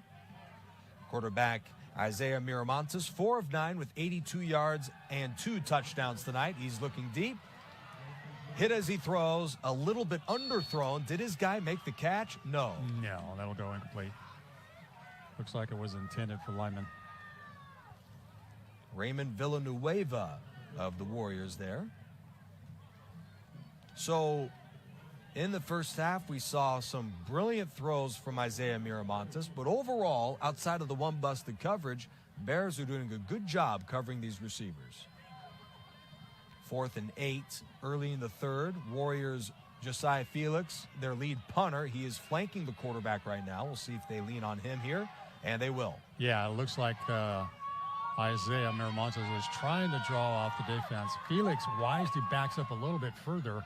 Felix Boy, is still really close there. right, nearly another block. A horrid first half for him punting the ball. They let that ball bounce. He certainly did Felix make amends. Horrendous first half, punting a couple of punts. One much, much better. 49 yards to Bears 4. Yeah, that quite an effect there. Warriors begin the game with the three-play touchdown drive. Yep. All right. So we're getting ready for Ramona to start. They're heading out to the field up 31-7. Looking good to advance if they can hold on to the semifinals. And then Pauley has the ball. They've scored their last 2 possessions. They're at their own 5-yard line. Jayshon Thomas dominated on his run, 30-yard run, breaking about 9 tackles. They give him the ball again, and there he goes again. Jayshon Thomas just dominating his last 2 carries, breaking tackles, and he just had another 25-yard run, displaying his domination. Just a great job by Jayshon. Happy for that young man. And they're out on the run again. Here you go with a replay on a counter play. Up the field before they touch him. 1 broken tackle. There's 2. Bounces off 2 tackles. Just dominating form. So let's go to the Pauley, see if they can continue their drive and go to JR with the call. Motors to the 33-yard line where Pablo Olvera makes the stop. Love the way Thomas really was waiting for his blocking to wave out in front of him. Credit to this offensive line wearing down the Warriors up front. This was really the battle that head coach Chris Fowler wanted to win, the war in the trenches right now. He was saying Pauley's a very physical club up front. They're not the biggest. I'd like to have coach look at Andre Johnson, number 50. He is certainly one of the biggest, but overall not a very big offensive line, but a very tough offensive line by the words of Chris Fowler. A quarterback keeper here for number 15. Max Caballero into the game here. Caballero for the first down. In fact, statistically, Caballero, if I'm not mistaken, his first run of the year. Yeah, I believe you're correct on that one. That was an interesting call there by Jerron Gilbert. In fact, actually, you know, Victor Aguilar still is on the sideline with his hands in his hand warmer. This is the new quarterback in the game right now, Max Caballero, number 15. Ooh. First down, he muffed the snap. Caballero turns a disaster into a solid run, a couple of yards on the ground in front of Joshua Pearson that time. Yeah, he could have had a loss on that one for sure. At the very minimum, they'll point him right at the original line of scrimmage. I am perplexed, JR. I did not see the reason for Victor Aguilar to be out of the game right now. Not seeing that he's nursing any injury right now. Right. He's getting word from the coaches, too. Victor Aguilar, their lead quarterback on the year. Maddox Long played the first portion of the season, but they've leaned on Aguilar through the home stretch of the regular season. He played well in the opening round of the playoffs. Here they are with a big change. Thomas inside, gains a couple. Now, Isaiah Miramontes, the Warrior quarterback, looked shaken up in the first half, but ironically, it's Aguilar who's the one that sits right now. Yeah, you know, physically, Caballero really looks a little bit more heavier. I don't have a speck on his size and weight, but he physically looks heavier than Aguilar, and they're going to keep him into the game here. And it looks like the running game of a Jayshon Thomas, who's a heavier back, and Max Caballero have worn down the Patriot defense. We'll see if they can convert this. Yeah, already 17 carries on the night here for Thomas. This may be the first pass of the year for Caballero, and it's in the third quarter of the playoffs. Third down. They'll keep it on the ground with Thomas, and he spins, leans, and is about a yard short. Wow. Great running inside against Pablo Olvera, a Patriot who made the stop to save the first down. That's pretty close, and I would think that you would want to go for it here on this scenario. With a weapon like Jayshon All right, Thomas, as we go double box again, we just wanted to give you a picture of what's going on here. Ramona just came up with a big sack. Again, they're dominating on defense. They're up 31-7. That was Palmdale's first drive in the game. They went backwards. Pauley seems to be driving with new quarterback Max Caballero in. Max is a transfer from Centennial. Came in the spring, worked really hard, is a big physical quarterback. Good compliment to Vic Aguilar. And Pauley has a first down. Max seems to be going out and transferring leadership. There you see Vic Aguilar happy with him.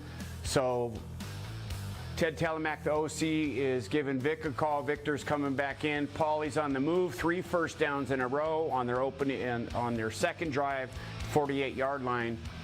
And let's go over to Ramona now, who has the ball for their first possession, leading 31-7. They go to Valenzuela, complete inside the 40 to about the 36-yard line, and immediately tackled after about a 4-yard pickup, making the play Brandon Robinson for Palmdale. Second down.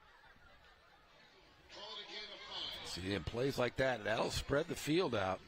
Valenzuela now 4 catches, 91 yards. He has a couple of touchdowns, and I'm guessing the missive came after that Novi game to Jeremiah Costa. Hey, get rid of the ball as quickly as you can. Here's Tolbert up the middle.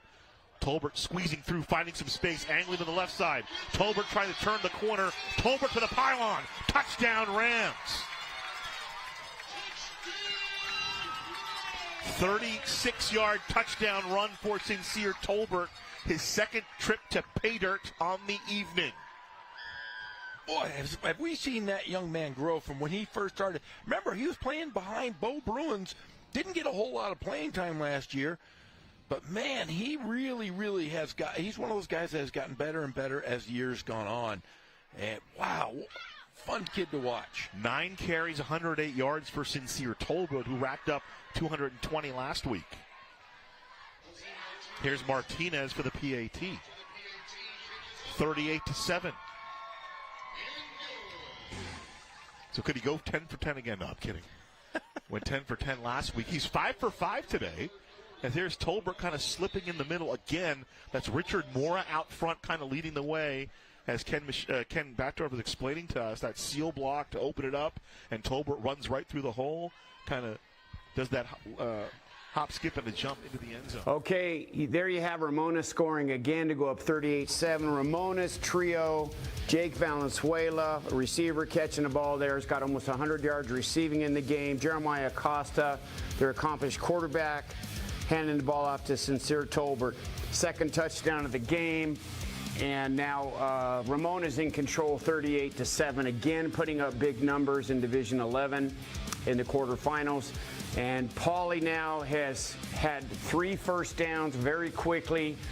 The load of the offense has been on Jayshon Thomas, who's carrying that load for them. Another first down. Vic Aguilar is back at quarterback. There you see a good shot right there of Ted Telemack and Coach Brewer, the running back coach. Fantastic men and coaches. And let's go to Nick Rice and JR and see if we can get Pauley in there to take a 2-touchdown lead if they can score.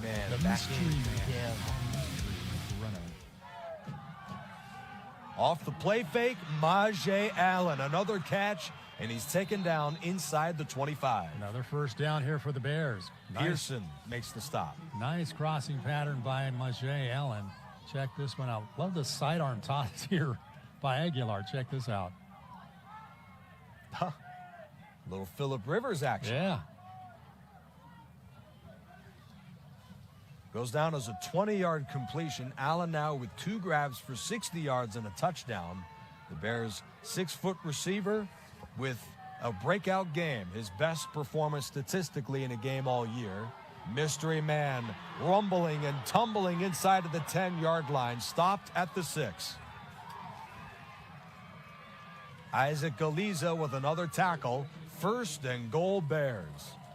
They have run the ball at will against the Warrior defense, and it has worked. We'll try to get a name and number on that one here. That is his first carry of the ball game, and he'll line up in the pistol with Thomas out. He'll get the call again and is dragged down at about the 5 by Pearson. Pickup of about 2 on the carry. Incredible job by the guys up front to pave the way for guys like Jayshon Thomas who would back in. The Bears have run the ball all but once here in the third, and it has worked out for them in a big way. Credit the guys up front like Andre Johnson, Ryder Calderon and company. Marco Morales on the inside too. Keon Timo at right guard. Great job by the big guys up front, paving the way for this incredible Bears running game. On goal to go, Thomas is stuffed by Pearson for a loss of 2. Under a minute to go in the third. Will the Bears run it on 3rd and goal from the 7? Boy, a score here could really break things open here for the Bears. Before then, we've got an injury on the field. As we take a quick look at the All right, so we go double box here. We got a timeout here. Pauly up, about to punch the ball in on an impressive drive with Jayshon Thomas, Vic Aguilar, DeMaje Allen catching a key ball there. Max Caballero came in at quarterback to lead them down, and on the left side, Ramona up 31-7. Ramona has dominated on offense and defense. On the offense, Jake Valenzuela has got almost 100 yards in catches. Jeremiah Acosta at quarterback continues to lead. And Sincere Tolbert scored twice. There you see a tip ball by the defense. Ramona is just dominating on both sides of the ball here, again about to secure their way into the semifinals. And let's go over and see if Pauly can punch the ball in and take a 2-touchdown lead here, and try to get an advantage here for the end of the third, going into the fourth, and try to punch their way into the semis for the first time since 2014. Not a lot of former pro athletes can do that with the generation gap. Off the play fake, incomplete to Henry. It's 4th and goal for the Bears at the 7. Good play call. Unfortunately, the toss over to Henry, maybe a little bit too much velocity on it. It looks like the Bears will bring out the field goal team.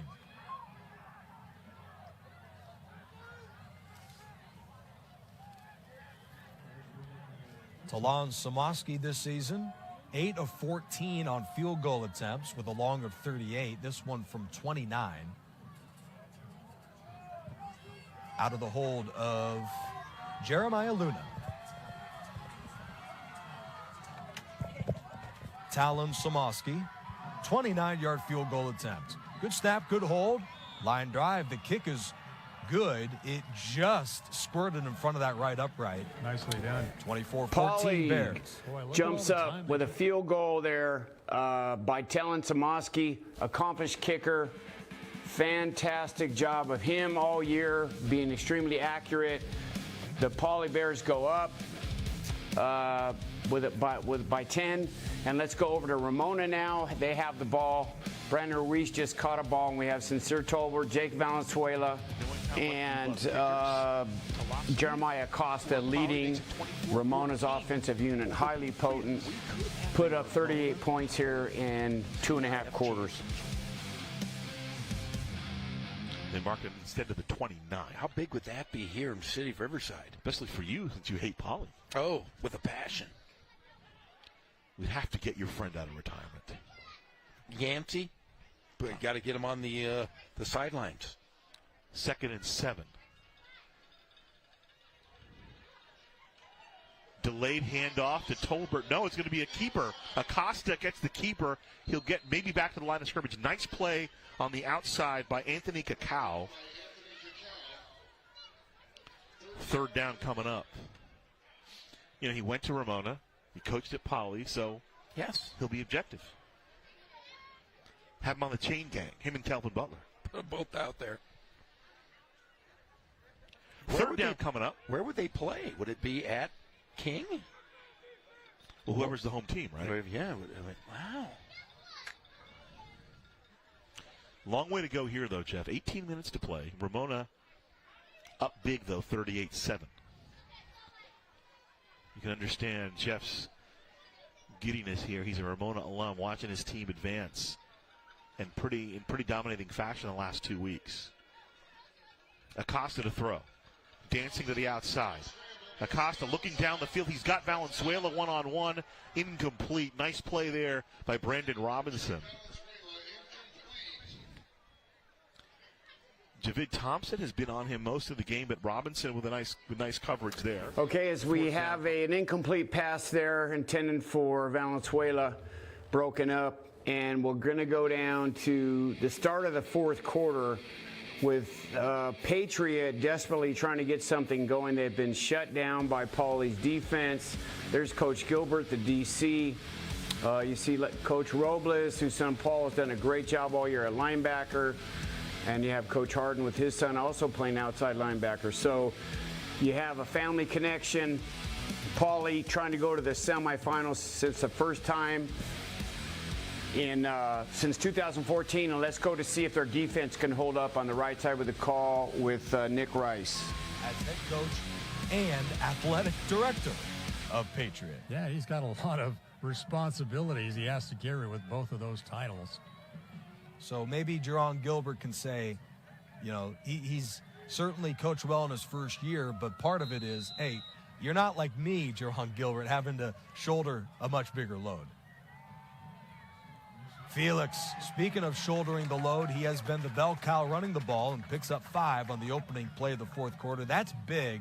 Luna makes the stop because the Warriors had spent the better part of a half hour on the sideline. It's good to see this offense moving the chains and staying on the field. Yeah, I think they definitely want to establish a run game here, but they don't want to take up too much time off that clock. They got to get things moving here, trailing by 10. Felix, who averages 8 yards a carry this year, is at 4.5 in today's ball game. Off the bubble screen, that is a 3-yard hookup to number 9, Devin Lehman.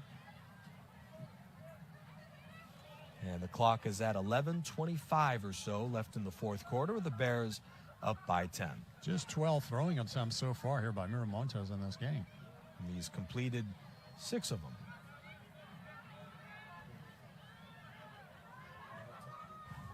Second and 7. This is the 4th play of this Warrior drive. Lehman is the motion man. Miramontes in a bootleg. Looks. And that pass is knocked away at the line. It looked incomplete, and it is. Deflected by Keaton Stokely. Whistled down there. It's pretty clear to me, JR. What say you? Yeah, Stokely really got the paws up. He's only listed as 5'10", but he looks much bigger than that. Sure does. 5'10", 210 pounds. This Patriot offense came into the game a scorching hot year, averaging 31.5 points per game. This offense was rolling going into tonight. Just put up 42 in a playoff win against Los Altos. And they've been held to just 2 scores, both in the opening 3 drives of the game for Patriot. Off the play fake, Miramontes completes the pass to the tight end. This is Diego Ramos, who scored the touchdown on his first catch, picks up the first down on his second catch. Very good execution on that one to come up with the first down for the Warriors. A catch and run of 7, just enough to move the chains for the senior tight end. He was dealing with an arm injury, and it was questionable whether he would play today. But I got to imagine this is a guy you're going to have to drag him off the field. I mean, he is just such a valuable part of this offense. About 13 yards a catch and 3 touchdowns this year. No chance for Felix on this play. The Bears have done a very impressive job tonight of limiting the run of Josiah Felix. Yeah, they've been able to key on both the effective runners here by the Warriors, and Felix and Miramontes, and that will be a loss of 1 on the carry. A.J. Renteria with the stop. This Bears defense has been headlined by Jeremiah Luna, but they have an incredible effort from first guy to the last guy of rallying around to the football. And they were tested tonight. They knew they had to step up against this incredible running game. This might be the best running game in these playoffs for Division 11 CIF Southern Section. And they have really been up to the task tonight. Miramontes looking deep. That is deflected at the line and incomplete. Eduardo Martinez might have been the one to tip it on that play.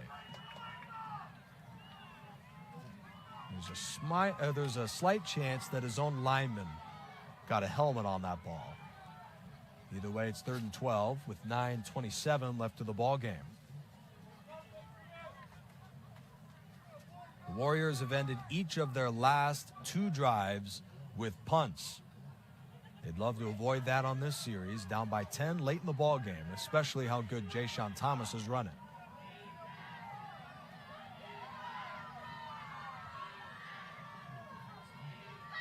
Third and 12. Play fake. Miramontes throws. There's Ramos with another catch, his second on the drive. Beautiful execution on a crossing pattern by Ramos to come up with a huge first down for the Warriors. Now puts them deep into the territory here of the Bears. Taking another look at this one. Nice play action here.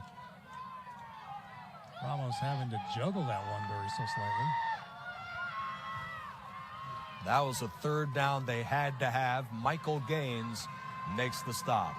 Warriors just outside of the red zone with 1st and 10. Miramontes, another completion. Lehman out of the backfield, hit by Alums. Takes 3 Bears to drag him down to the 15. A pickup of 6. The senior Devin Lehman, a big part of this offense. The Warriors, they needed a big spark in the 4th quarter, and they got it. Already 4 catches for Lehman on the night. 34 on the season for over 400 yards and 2 touchdowns in 2023. This crowd is raucous right now from Rubidoux High School as the Warriors are putting together their best drive of the half. Miramontes off the pump fake, jump ball in the end zone, drops.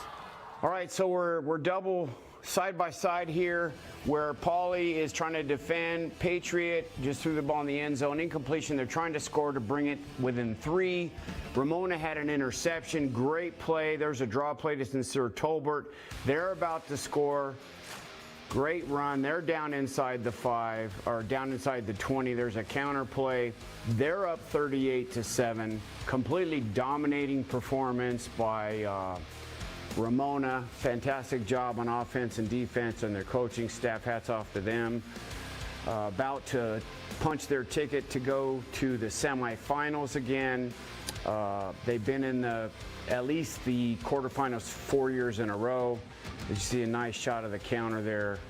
Good little jump cut right here to the outside. And so we have a timeout here with the Warriors. Patriot trying to the clock is running. It should be off there, but here we go again. There's a throw out to the flat. Ramona about to score here, and they do. And so that'll put them up, barring any flags, to a 44-7 lead with about 3 minutes left in the quarter. Yes, let's go to Ramona, please. Down Ramona, 3:37 to play in the 3rd quarter. Shiner had a 40-yard touchdown catch last week, and he will not be denied on that one. 2nd catch of the game for Shiner, his 1st touchdown.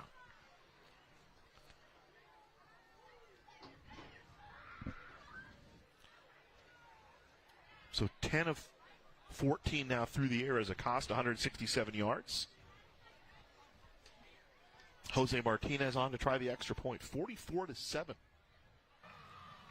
3rd and short. Miramontes turns the corner and has got the 1st down. Shoved out by Renteria inside of the Bear 10.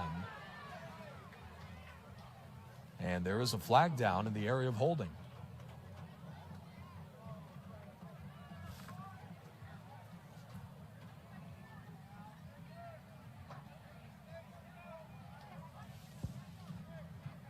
Indications this one is on the Warriors.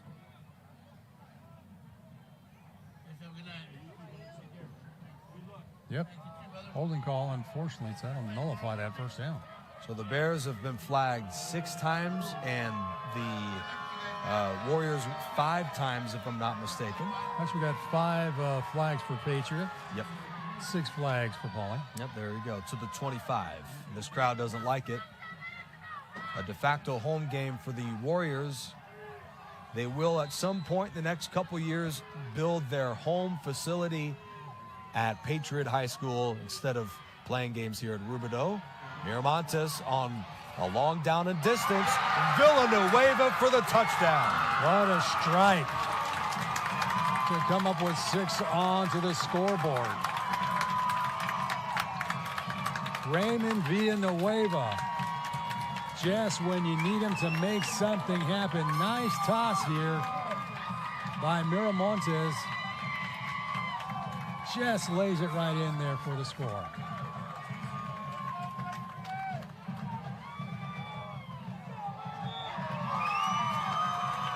Extra point is good. 24-21 Bears. Isaiah Miramontes, 3 touchdown passes today. Boy, just when you needed things to happen with 8 minutes remaining, 8:14 to be specific, it is just 3 points of a difference between these two squads.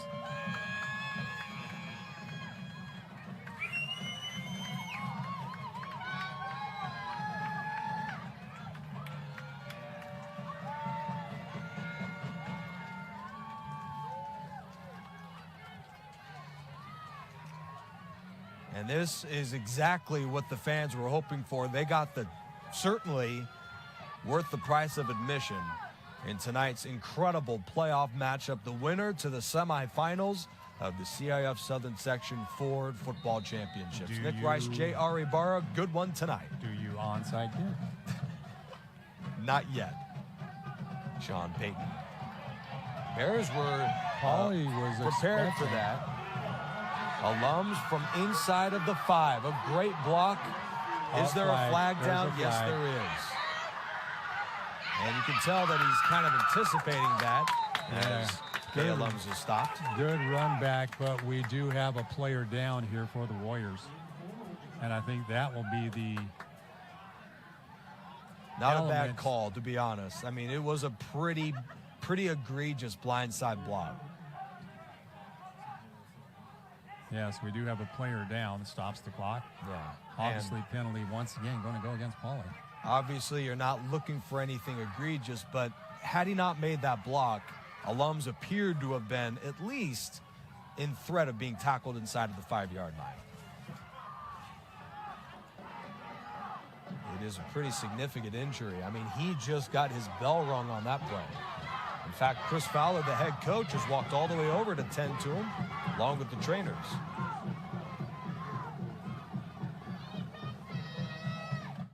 Conley Wimberly split out to the near side. He's got a touchdown catch today.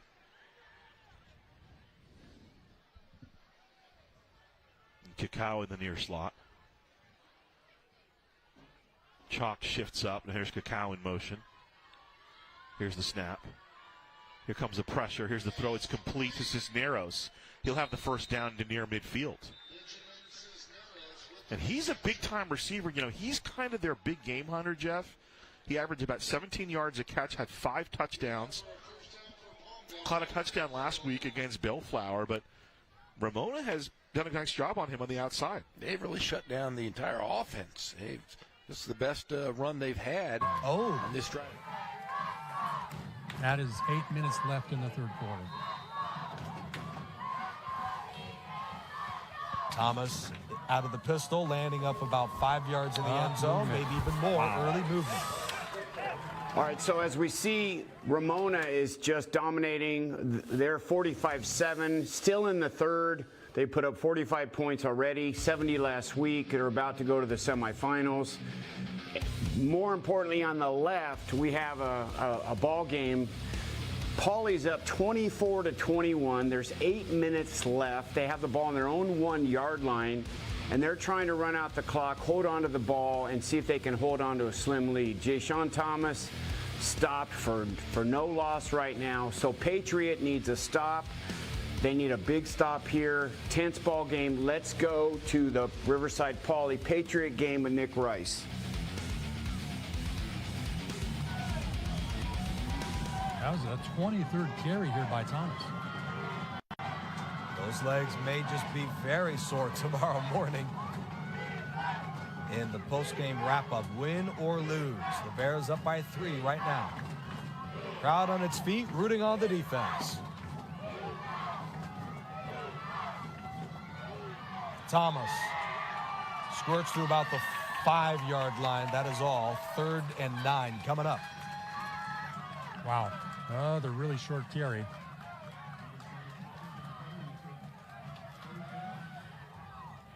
This is a huge third down conversion attempt here. The Bears have begun the half with back-to-back scoring drives.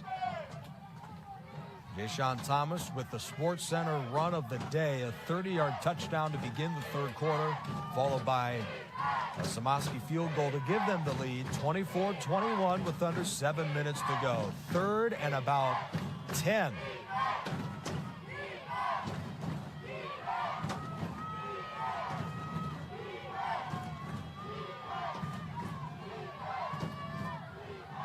Play fake to Thomas. Aguilar, that is dropped.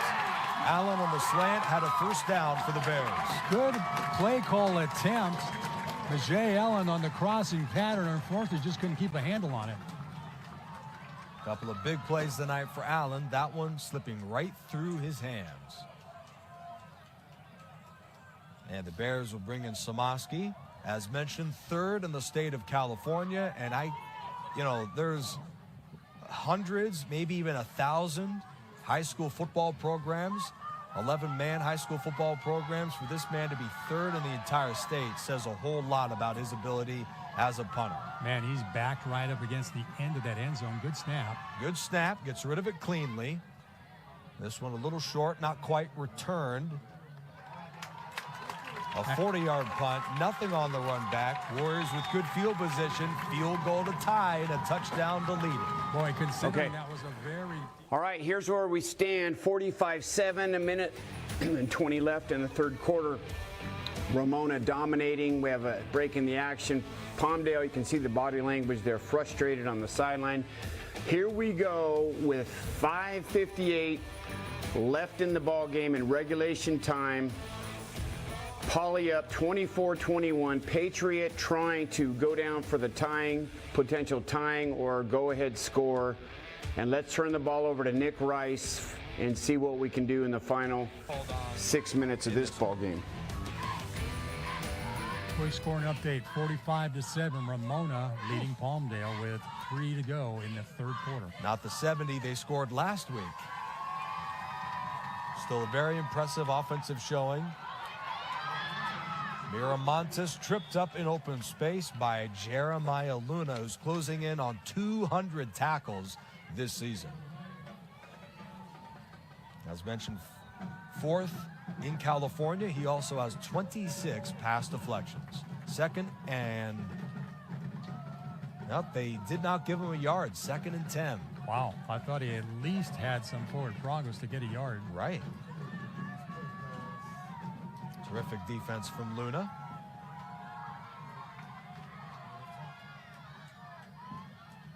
You never know just how a game pans out. This could be the Warriors' final offensive drive of regulation.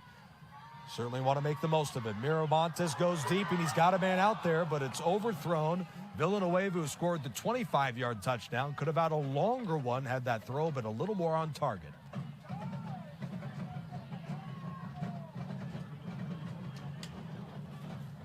.5:28 left in the ball game. Warriors down 3, faced with 3rd and 10. Wow, the clock really now becoming a factor here for the Warriors. Credit to Patriot for hanging in. They've won the turnover battle. They've won the penalty battle, but are down on the scoreboard tonight to a pesky club in the Poly Bears. Defense forced a 3 and out. Warriors would love to avoid a 3 and out. 3rd and 10, Bears threatening blitz. Neiman's the motion man. In fact, they'll bring 5. Miramontes under duress. Looking, throwing, downfield, wobbling, and that's out of bounds. No, not even close. Boy, out of the hands of Moore. Under hot pursuit. Got to give credit to George Romero, your linebacker, for putting the heat there on Miramontes. Yeah, from the blind side. You know, considering the field position, they may as well go for it. Yeah, absolutely. You know, you're into the territory here of the Bears. 4th and long. These guys have the ability to be explosive. Why not? And it is time running down here. But of course, you miss it, you give the Bears a short field.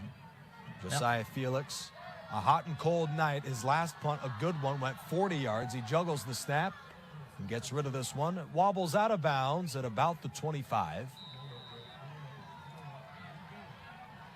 They're giving him a very favorable spot. That ball, oh, well, okay.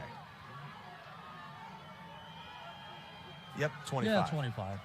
Okay. So For a moment, I thought they pin him at the 19. I was like, what? Whoa. So fairly decent field position to start off with. Now it's really kind of a control the clock situation here for the Bears. As mentioned, that you never know. The Patriot Warriors may have seen the ball on offense for the last time, at least in a while. The Bears' running game has been lethal. They engineered about an 8-minute long drive earlier in the ball game, kicking a field goal from Samoski in the final moments of the third. They'll go ground. Thomas gets a hole and powers his way to about the 32, taken down by a gang of Warriors led by Joseph Chavez. Yeah, Thomas is definitely the guy you want to go to in this type of scenario. Zaraga there as well. So this is the benefit of having a Jayshon Thomas, a very physical, hard-nosed Okay, runner. we have Pauly Season continuing on the line with 4:45 left. It's 2nd and 5. They're trying to get to the semifinals and wrap up this game with a slim 24-21 lead. Let's see if the offense could hold on to the ball and continue the drive and eat some clock. Let's turn it over to Nick Rice. Give it to him again. He's got a guard pulling for him. He stays on his feet. First down and more for the Bears. To the 40. Corvey with the stop. Boy, just an effective first down. They picked that up. Clock is running here. Yep, clock running now at about 4 minutes. Jayshon Thomas, a workhorse tonight. He has been so good for them all season. And now with 4 minutes left in the playoffs against Patriot, their crosstown rival, with the student facing the coach and our head coach battled tonight, the Bears are the chance to seal it on this drive. Thomas off left tackle with a great block on the inside, taken down on a gain of 16. The Warriors are desperate for answers, and they've got none right now. Boy, Jayshon Thomas is really on a roll here, picking up 16 yards and another huge first down, as well as keeping the clock running here. Considering the opponent and the stakes, this is the best game maybe of Jayshon Thomas's career. Already 27 carries on the night.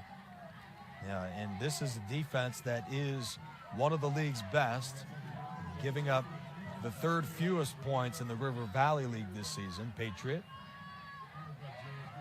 This defense looks gassed right now with 3 minutes left. Do they have something in them for one more stop? They may want to start using timeouts if they can't stop them soon. Thomas, 2 hands on the football, dives ahead for the pickup of 3. A good job that time. Grant Jones with the stop. Yeah, I'm not sure if you want to use a timeout yet, but you got to start thinking about that whole clock situation as it continues to move. I do wonder if the Patriot injury did result in a timeout. If not, they've got all 3. Thomas now headed to the sideline for a well-deserved breather. Interesting. Johnny Monforte, a 5'4 tailback. In fact, it looks like he is the man lined up out of the pistol. Monforte this year, just 12 carries for 81 yards and a touchdown. Good numbers, but a very limited workload, but they'll lean on him late in the ball game. Bears are flirting with delay of game right now. Yeah, they sure are. 2nd and 7. Monforte the call. Off right tackle to the 40, and the Warriors are struggling to get off their blocks right now. First down. Number 26, Isaac Galiza with the stop again. Boy, he might be just shy. No, they're going to give him the first down and forward progress on that one. Clock continues to roll. No, now looks like a timeout here. Wisely taken by Patriot. Well, I'd mentioned it a little ago. That might have been the last time we see Patriot hold the football. All right, here we go. I mean, Pauly is about to advance on first-year coach. Just doing a great job. They're running out the clock when they have to, grinding out yards. 1:59 left, holding a slim 3-point lead. Jerron Gilbert, what a job. Can't speak enough about the staff and the players the first year. Pauley has not gone beyond the quarterfinals. They've in 9 years. Dennis Brown did it in 2014. Last year, 2 out of the last 3 years they've been to the quarterfinals, but they're about to punch their ticket here. Huge leap forward to take the next step for the program, about to get a great win. If they can hold on to the ball here with 1:59 seconds left. Coach Ted Telemack has done a great job with the offense since taking over about 4 games ago. Coach Gilbert's defense has held them to 21 points. And here we go. Let's turn it back over to Nick for the final 1:59 in regulation. They'll give it to him on a pass. You know, those type of crafty plays may look good on the play sheet. Loss of 2, though, in the real live action here. Timeout again. Looks like will be taken by the Warriors. Boy, that Warriors was a have one lateral. left. That was a lateral pass too. Yeah, stop clock at 1:51 in the fourth quarter right now. The Bears, if they can reach the 24-yard line, will win the game right here. And if they do not give Thomas the ball down the stretch, I would be floored. I'd say it's up to the Warrior defense to stop number 7, Jayshon Thomas, and they've got 3 downs to do it. I'd say the Bears may just go for it on 4th down if they don't convert on 3rd. In the fourth quarter, it still remains 45-7 Ramona over Palmdale. Yeah, you know, JR, I got a feeling Ramona's going to win that game. I think you're going to see Ramona head to the semis here. And once again, there's the possible scenario seeing 2 Riverside teams in the finals if they can keep winning out. It's been a long time since that's happened. King leads 31-0 in the 3rd over Salesian. Here's Thomas on a stretch run. Gets a block, but not much more. Pearson with the tackle on a 3-yard pickup.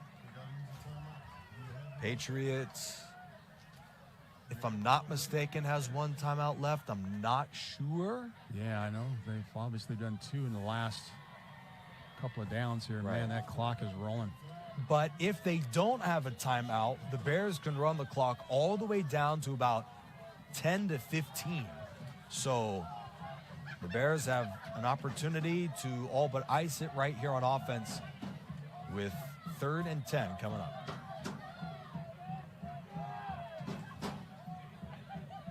The Bears, Jayshon Thomas closing in on 200 yards tonight, but he'll take a breather. Johnny Monforte back in the pistol on 3rd and 10.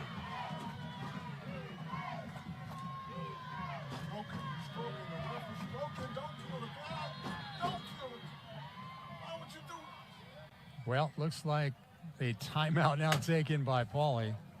They were running down the clock. It's now down to 50 seconds remaining. Okay, Pauley took a timeout. Instead of letting the clock run, for some reason, they're up. 50 seconds left.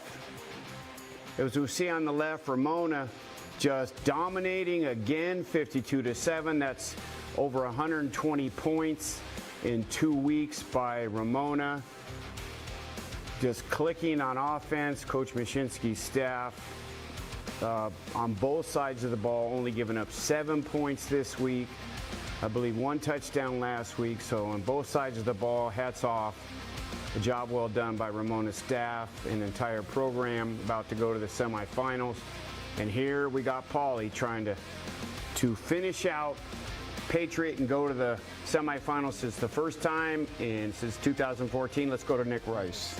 6-6, be one of the hottest teams going into the semifinals. Thomas with a chance to win the game. He breaks a tackle, and Jayshon Thomas runs the Bears to the CIF Southern Section Ford football semifinals. What a run and a fitting way to close this one. Man, he has been the go-to guy, and he does it once again on this carry. Take a look at the power running by Jayshon Thomas, knocking aside 2 different defenders, keeping the feet moving. First down. How long was that one, JR? That was about 12 yards, so About that'll 12? take him over 200. 200 and more yards for Jayshon Thomas tonight. As he ties his shoestrings, we'll see if they run another play. Yeah. The Pauley Bears beginning the year 1-6 Wow. out of the Sun Belt League. They have shocked so many, not just in Riverside but beyond, with the way they played ever since. The Bears are to the Division 11 Final Four. 24-21. The Bears knock out the Warriors on the road. There you go, It's Poly celebrating. Game over. Poly advances to the semifinals. First time since 2014. First year, Coach Ron Gilbert and staff. 24-21. Congratulations to Poly, who moves on and will host next week. Can't say enough about their staff and their comeback, winning 5 in a row. They were at 1-6 at one point during the year and turned it around. They got healthy, and Coach Telemac started calling plays. Not sure about the reason for the change, but fantastic job on offense. Jerron Gilbert and Ted Telemac entrusted Jayshon Thomas to carry the load, and he rushed for almost 200 yards today and has carried the team on his back. Great job. The community's happy. They've revitalized the football community and the stakeholders. Great job. Congratulations to Riverside Poly. As we go back, we're finishing up with 2 minutes and 48 seconds left, and we'll switch over to Ramona, up 52-7 over Palmdale. They're never supposed to comment on a girl's height or weight, but it looks weird on the roster, right? It's number 34, Joanna Rodriguez. She's a senior, 4'10", 98 pounds. Pretty cool that Coach Coleman got her out on the field. That is awesome. Yeah. Playoffs, it's kind of a chilly Thursday night, very football-y atmosphere here. Yes. Under the Friday night lights. That's a cool moment. I mean, especially because the history of the Palmdale program, right? It's a proud program, and they've always been very successful, and they take care of their folks like that. Hats off to Anthony Coleman and his staff. Tolbert slithers up to the 45-yard line.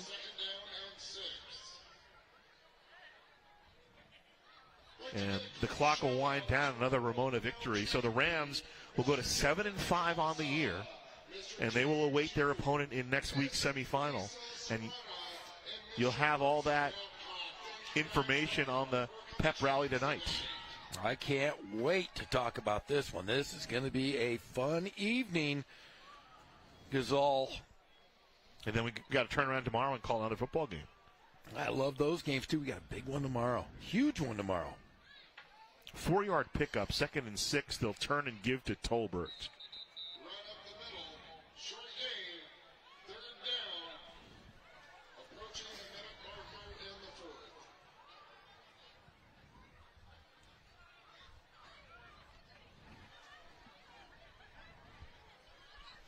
So 3rd down coming up, about a minute to play.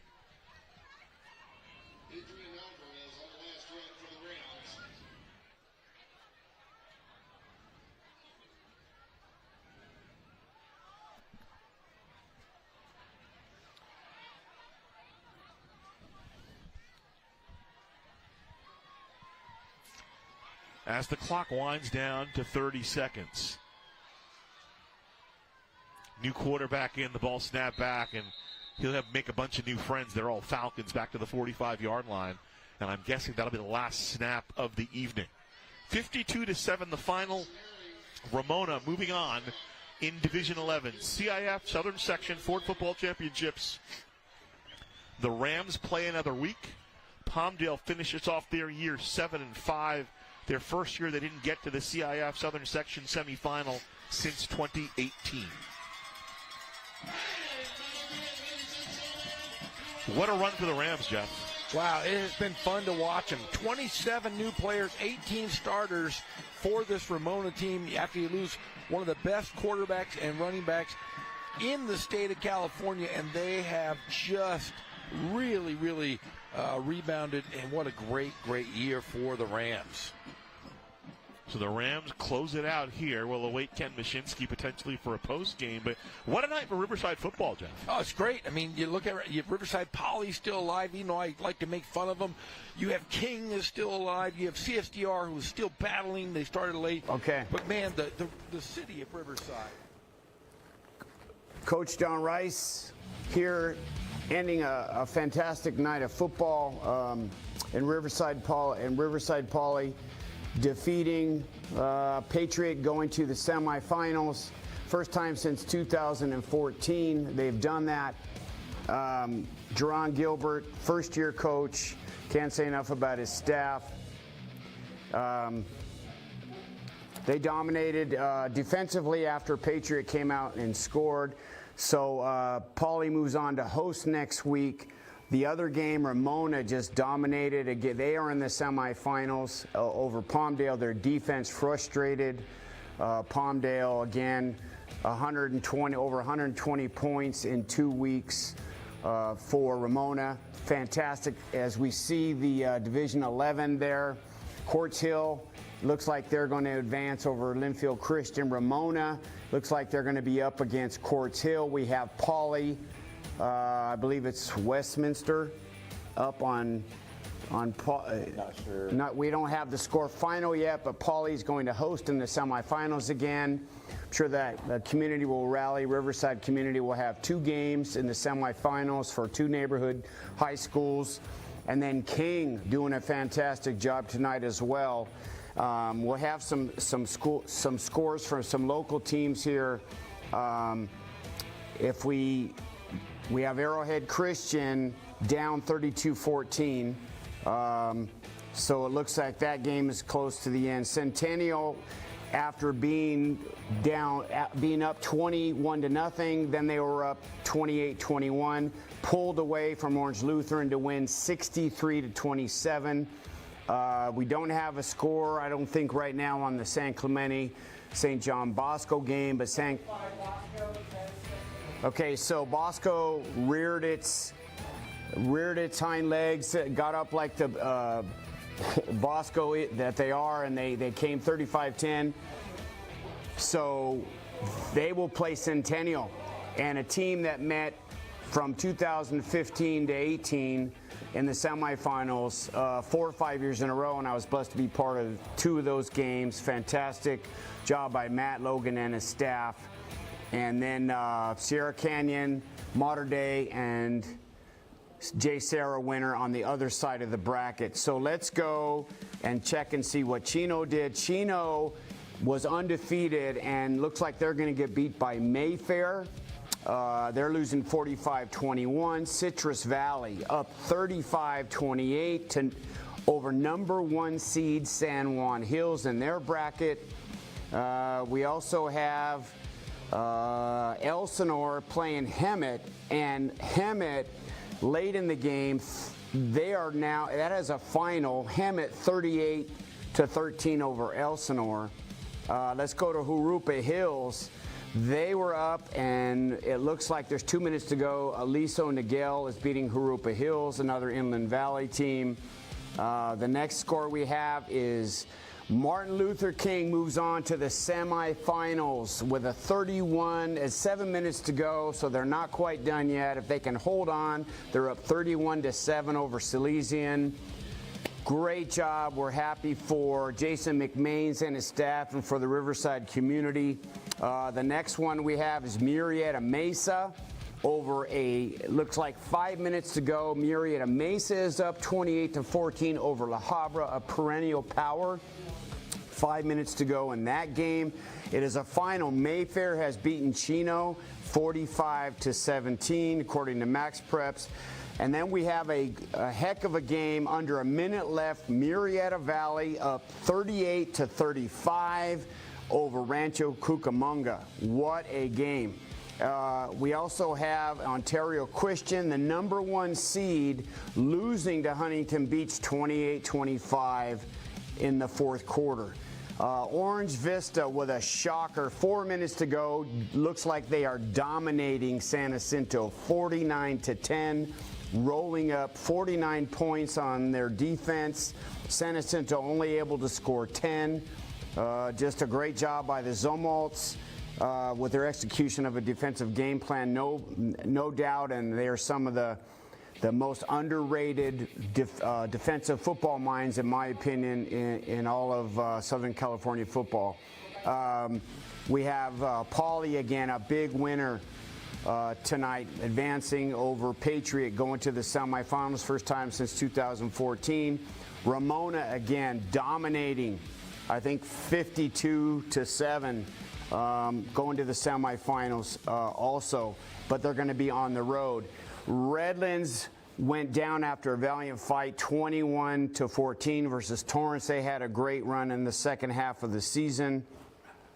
And let's wrap it up here. But we have San Bernardino coming back and turning the tables on Miller, 44-17. We're going to wrap it up here. It's been my pleasure to be with you. I'll see you at 11. Don't forget to tune in for the sports show.